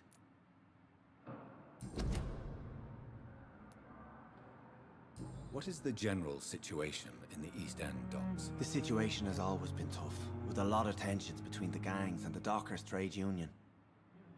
The Wet Boot Boys are very nervous since they lost their leader. Who leads the gang now? Since Clay Cox went missing, it's his wife Edwina who runs the show, with the assistance of her minion, Booth Digby. Has the gang been threatening you? Ah, no. I've had this nickname for so long, you know, the sad saint of the East End. No one dares to bug a saint, not even criminals. Do you know Tom Watts, the bartender from the Turtle? I met him before I found you in the canning factory. Tom? Yes, of course. Always the helping hand, good old Tom. Without men like him, corruption and despair would have wiped out the East End long ago. People are still in despair. How could it be otherwise? The authorities have left us all to rot in this contagious nightmare. No drugs, no advice, nothing. It's a damn shame. Who should I avoid in this part of town, then? Any particularly evil figures? Not really. Most men and women are just doing their best. And it's not my habit to speak ill of people I know, Doctor.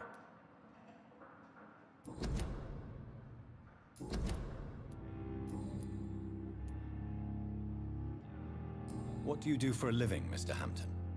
I can't help but notice the cross around your neck. I manage a night asylum for the poor and homeless of the docks.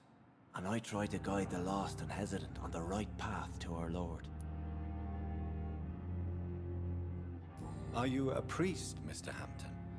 A deacon, maybe? Not at all, Doctor. I'm just a man of faith willing to preach the good word. Why didn't you use your cross against William Bishop? To repel him somehow? That's a very strange question, Doctor. A cross is no magical token, if that's what you were trying to say. Not mine, anyway.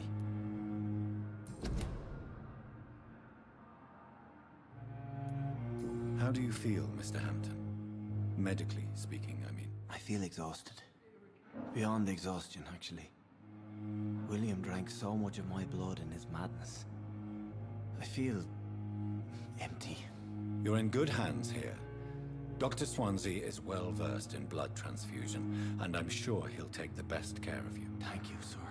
I believe all I need is rest. And then I can go back to the people who need me. Have you made friends since you arrived? Not really, but I recognize Miss Harriet Jones. I knew her when she lived by the docks. That poor woman had such a miserable life. You never came to see her here at Pembroke?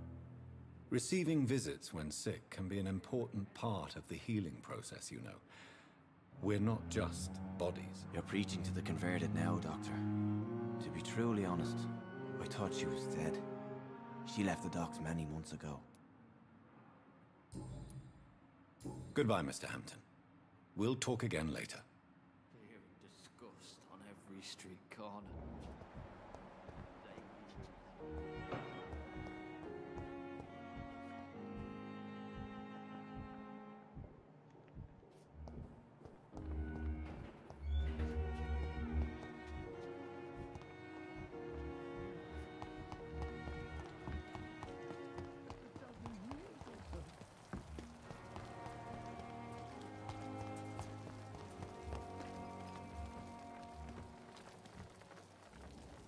Good evening, nurse. I'm Dr. Jonathan Reed, the new surgeon here at the Pembroke. Dr. Swansea has already told us about you, sir. I'm Nurse Gwyneth Brannigan. Welcome to the Pembroke Hospital. Did he really? It's a good thing I wasn't hoping to keep a low profile. All members of staff have already read about your new blood transfusion technique. Dr. Swansea made sure of that. I see. Well, I'm a little surprised, but I suppose I'll just have to deal with this unexpected notoriety. You must know, blood transfusions are Dr. Swansea's primary subject of research. He is convinced it is the future.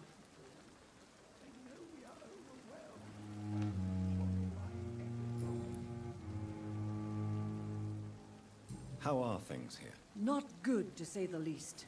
We're struggling against an invisible enemy, more lethal than any bullet from a gun. It's hard, Doctor.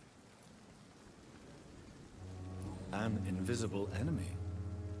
Quite a poetic term for a disease, especially from a nurse. Sorry, Doctor. These last few weeks have been exhausting. We could all do with a good night's sleep. Do you think this hospital can survive the epidemic? We are all volunteers here, and we're trying to hold fast, but how do we beat an invisible killer? Some nurses have already resigned. I'm not familiar with all the staff yet. Perhaps you could help me. Brilliant professionals, most of them. Dr. Swansea has a gift for recruiting talent. Most of them. Is there a problem I should know about, nurse? It would be inappropriate for me to speak ill of a colleague. Is there anyone that stands out? Well, I have never met someone as dedicated as Dr. Tippett. He should be a standard for us all here. If only he were younger. Why should his age be a problem? I guess it's fair to say he's always pushing himself to the limits. He just doesn't know when to stop and get some rest. Nurse Brannigan, if you do know something, please tell me. Anything you say will be held in confidence. No. I may disagree with some conduct, but in the end, everybody is doing their best.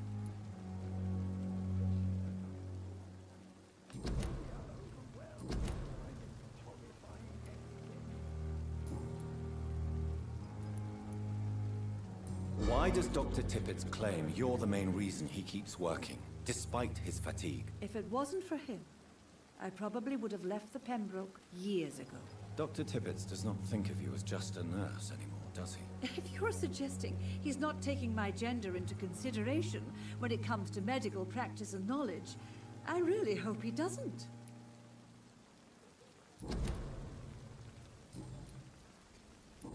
Goodbye, nurse. Call me if you need assistance.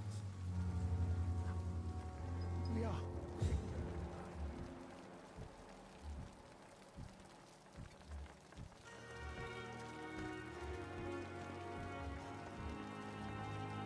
Good evening, Dr. Tippett. Dr. Reed, any good news to share?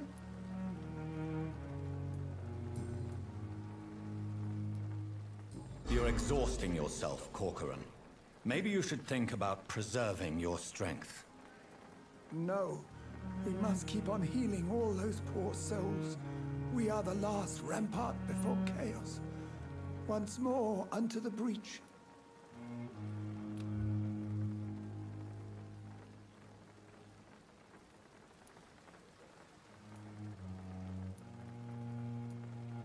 Nurse Brannigan is worried about you, Doctor.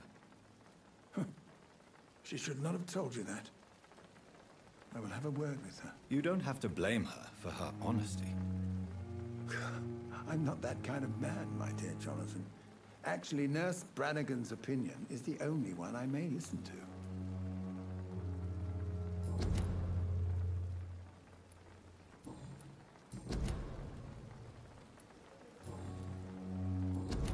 Goodbye, Dr. Tippett.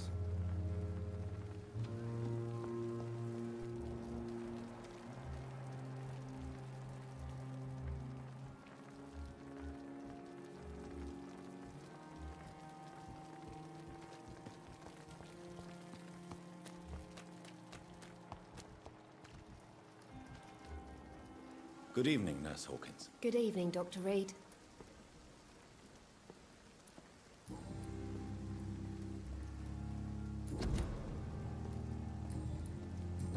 Goodbye, Nurse Hawkins.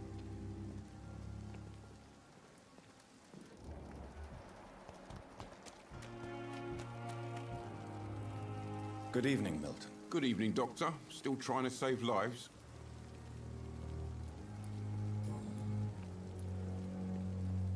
Why do you have such a mediocre reputation among your colleagues, Milton? Fuck them. Nobody knows the horrors I've seen since working here. This city was sick long before the epidemic, Dr. Reed. I know it's a difficult task, but correct me if I'm wrong. Is this not the job you are paid to do? I've seen babies left to die while their brothers were properly fed. Underage girls and boys sold to all manner of perverts. I'm sorry, I don't know what to say. Yeah, exactly. We lack words. So excuse me if I don't look on the bright side of life.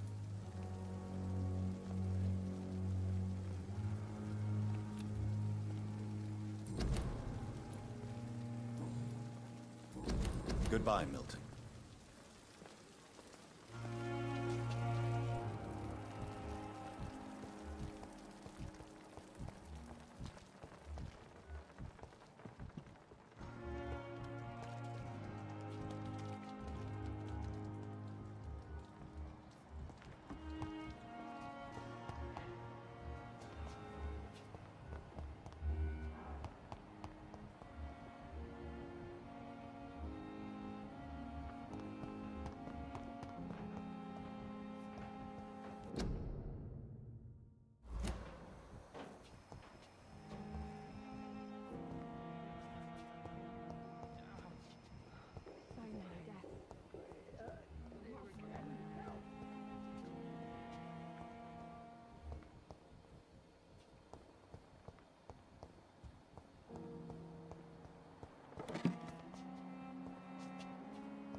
It's locked, all right.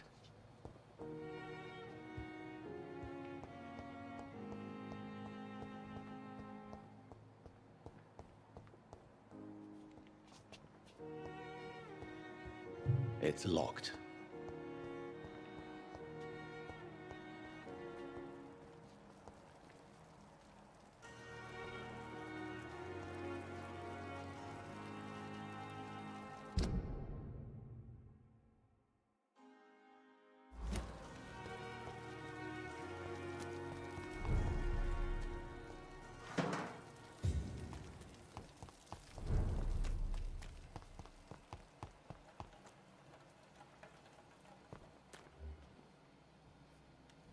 Thelma Howcroft said she was being watched by vampire hunters. Where are they hiding? I should investigate.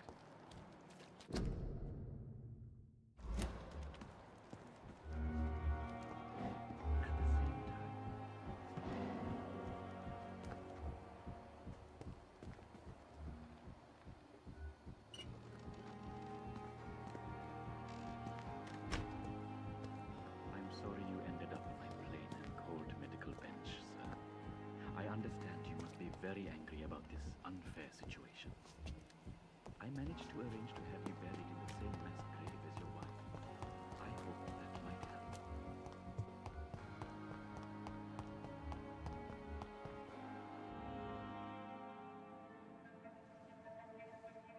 You don't mind if I search your pockets, do you, sir? You won't need any of these anyway. I'm not stealing from you, mister. I'm only redistributing your belongings to people who need them more than you. You see, no one has claimed your body, sir, so it would be such a shame to bury you with your valuables. I will not forget you, sir, and I thank you for your generous donation.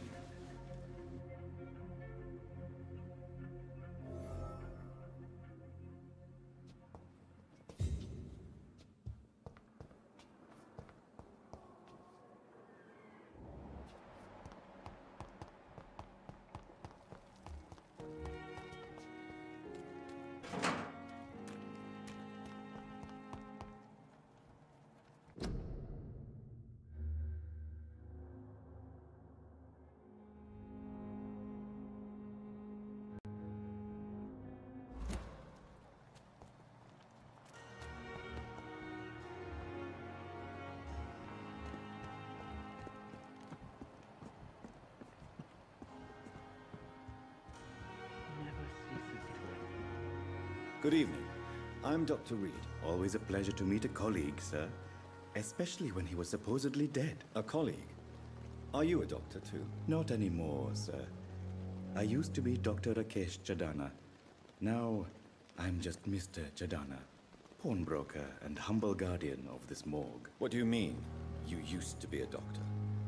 Was your license revoked? No, sir. It is just that I like to be precise. I run a little pawn shop while taking care of the dead.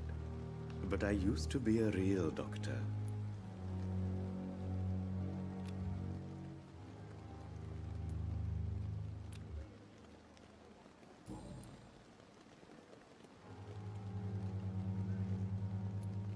Have we met before? I don't think so, sir. Why? When we first talked, you said you were glad to meet me since I was reported dead. Funny story, sir. Your sister came here.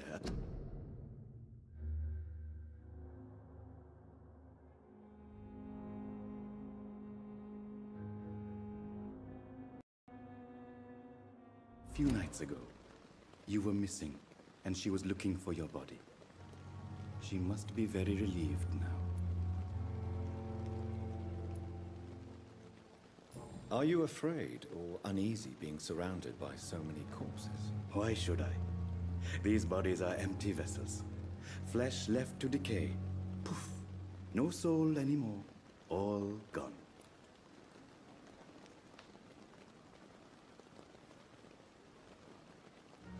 An interesting point of view. And quite an exotic one, too. Most people fear, or at least have a respect, for dead flesh. Sir, as a medic during the war, I learned to face my death and the death of others. It's the pain we have to tame, not death itself.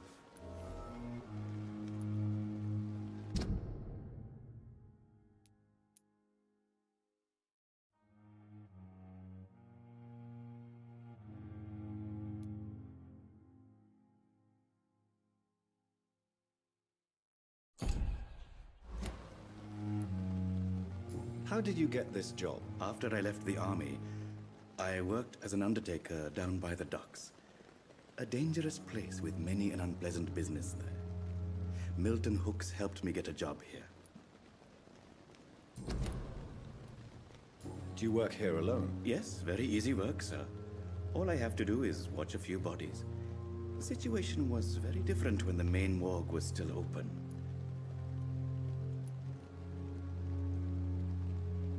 Why do you have to watch these bodies? Because these poor fellows have no names. We keep them in case someone comes looking for the missing. Sadly, very rarely happens. Why close the hospital's main morgue? It was for sanitary reasons after the beginning of the epidemic. Cadavers had to be moved to the nearest mass grave.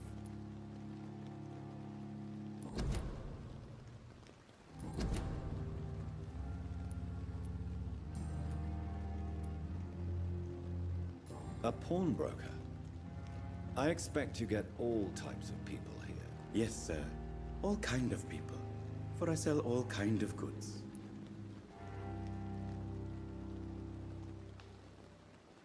Who comes here to trade with you? It's very unhygienic, even unsafe. Diseases can spread. For the customers, for the hospital. I'm very cautious, sir. I've been a doctor, remember? And all my clients are good people. In fact, I think I only know good people. What kind of goods? With the quarantine, it's not always easy to buy things.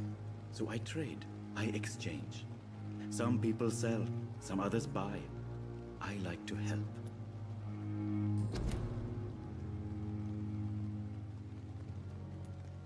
Since you're not afraid of dying, do you believe in life after death, Rakesh? No. I believe we must do all the good we can while alive. For our time is short, and the obstacles are endless. Do you think you would enjoy immortality as a concept? I don't think so. Don't mistake me. I love life, and I'd like to live a long life. But everything has to decay, sir. Even goodwill.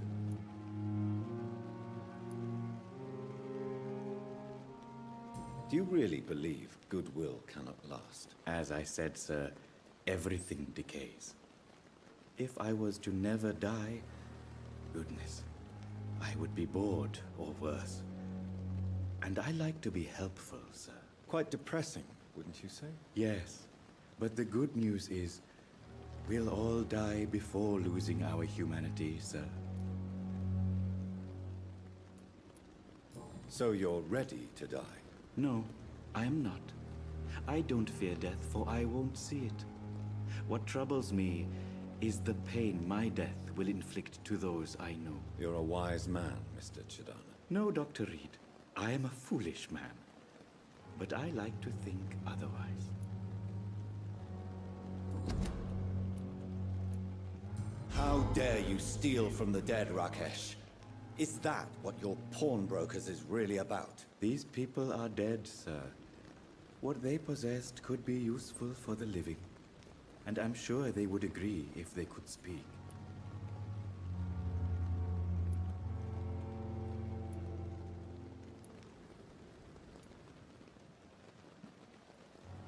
Whatever your motives, you're making money by stealing from the dead. Dr. Swansea should be informed. No offense, sir. But Dr. Swansea is one of my customers. As I told you, I like to help people. And everybody needs help from time to time.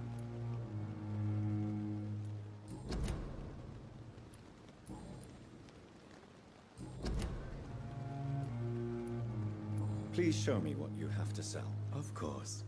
It's just trinkets and curios, really. But I'm sure they can be useful.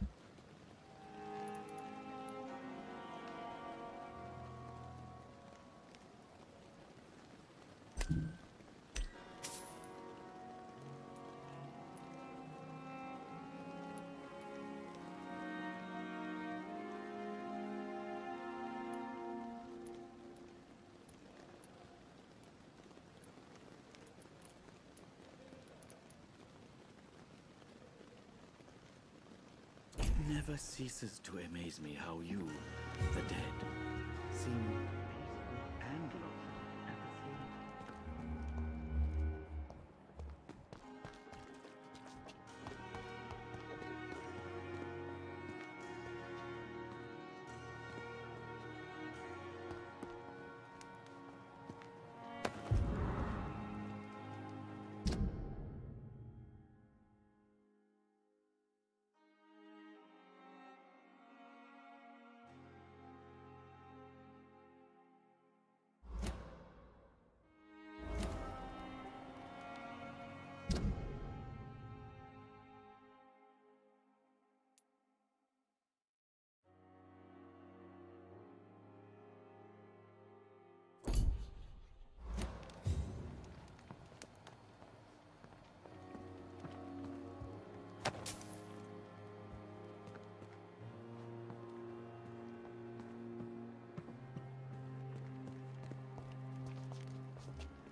Good evening, Doctor.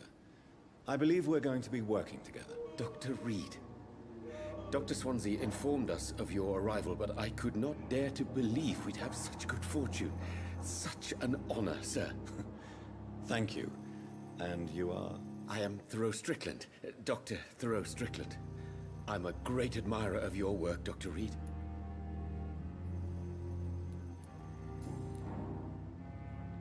Please, could you tell me something about yourself? I'm a great admirer of your work concerning blood transfusion, Dr. Reed. I run my own experiments. I'm convinced it's the future. What made you choose to be a doctor? I'm not ashamed to admit you and your work have inspired me. I am honored to have the opportunity to work by your side.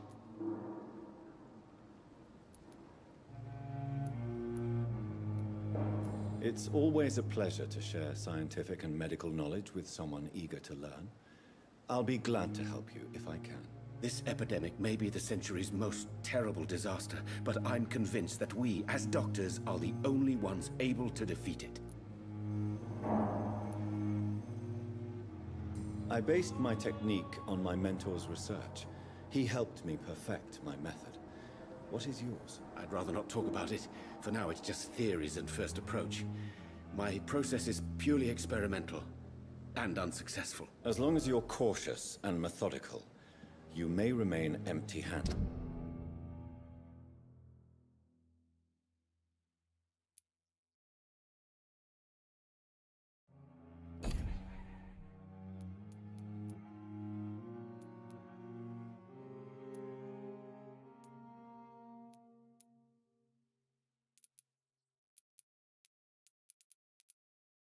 But you won't fail. You're not the first one to warn me. But I am convinced knowledge is the main weapon against the ravages of this epidemic. What can you tell me about the Pembroke? Well, it has always been an honor to work with Dr. Swansea. But with your arrival, I can't think of a better opportunity to learn about blood transfusion. You seem quite optimistic. It's a rare and precious attitude in these difficult times. I'm convinced that this epidemic is a test of endurance and dedication for us men of science. Questions remain about our capacity to resolve the situation. True, true. Last summer, during the first wave of the epidemic, I used to joke with Milton about the extra work. We're not smiling now. Do you need help with anything in particular? Well, yes, maybe. I'm waiting for a batch of products I ordered for my personal research, yet my supplier seems to have vanished. Do you want me to play the errand boy for you? Oh no, Dr. Reed. But if you went personally to his shop, what with your reputation and all, he wouldn't dare to refuse the products I need. I see. Well, give me the address, for I may pass by if I have time.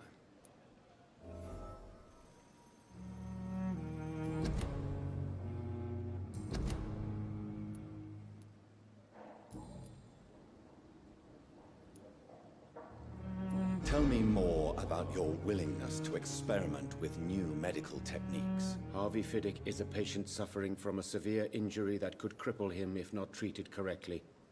I'm convinced your blood transfusion technique could help him. What is it you really want? To save him, or to prove your point? Fair question. I want nothing but to save my patient, Dr. Reed. Especially since I know Mr. Fiddick's story.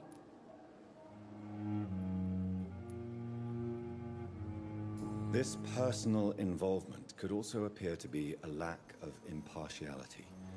You must know that a good surgeon must remain neutral. I agree. But that does not excuse Dr. Ackroyd's behavior. A man who did not even take time to converse with his patient. Do you think keeping his distance was a mistake? All I know is that I'm taking care of human beings with desires, hopes, and fears. Not some biological machine comprised of blood, bones, and flesh. Tell me Mr. Fiddick's story. Our first diagnosis was compromised because Mr. Fiddick lied to us about the real origin of his injury. He first claimed it was an accident. But why would he hide such crucial information from us? Because he is a proud father, ashamed of putting his children at risk because of his own negligence.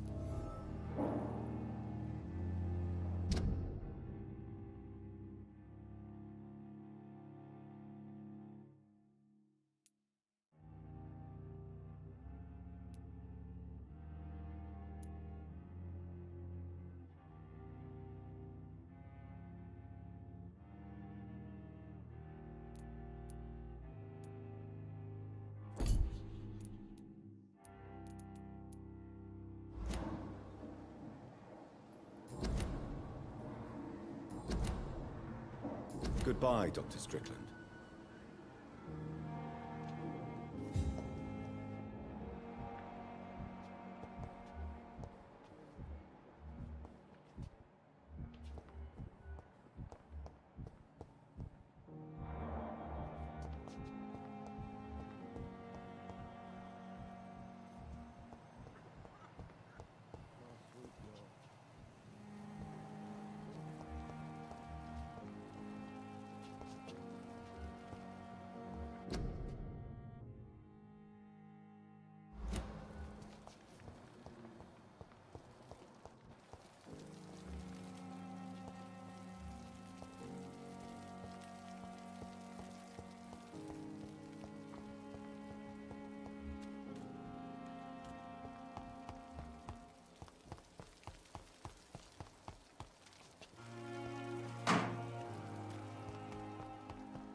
Don't come closer.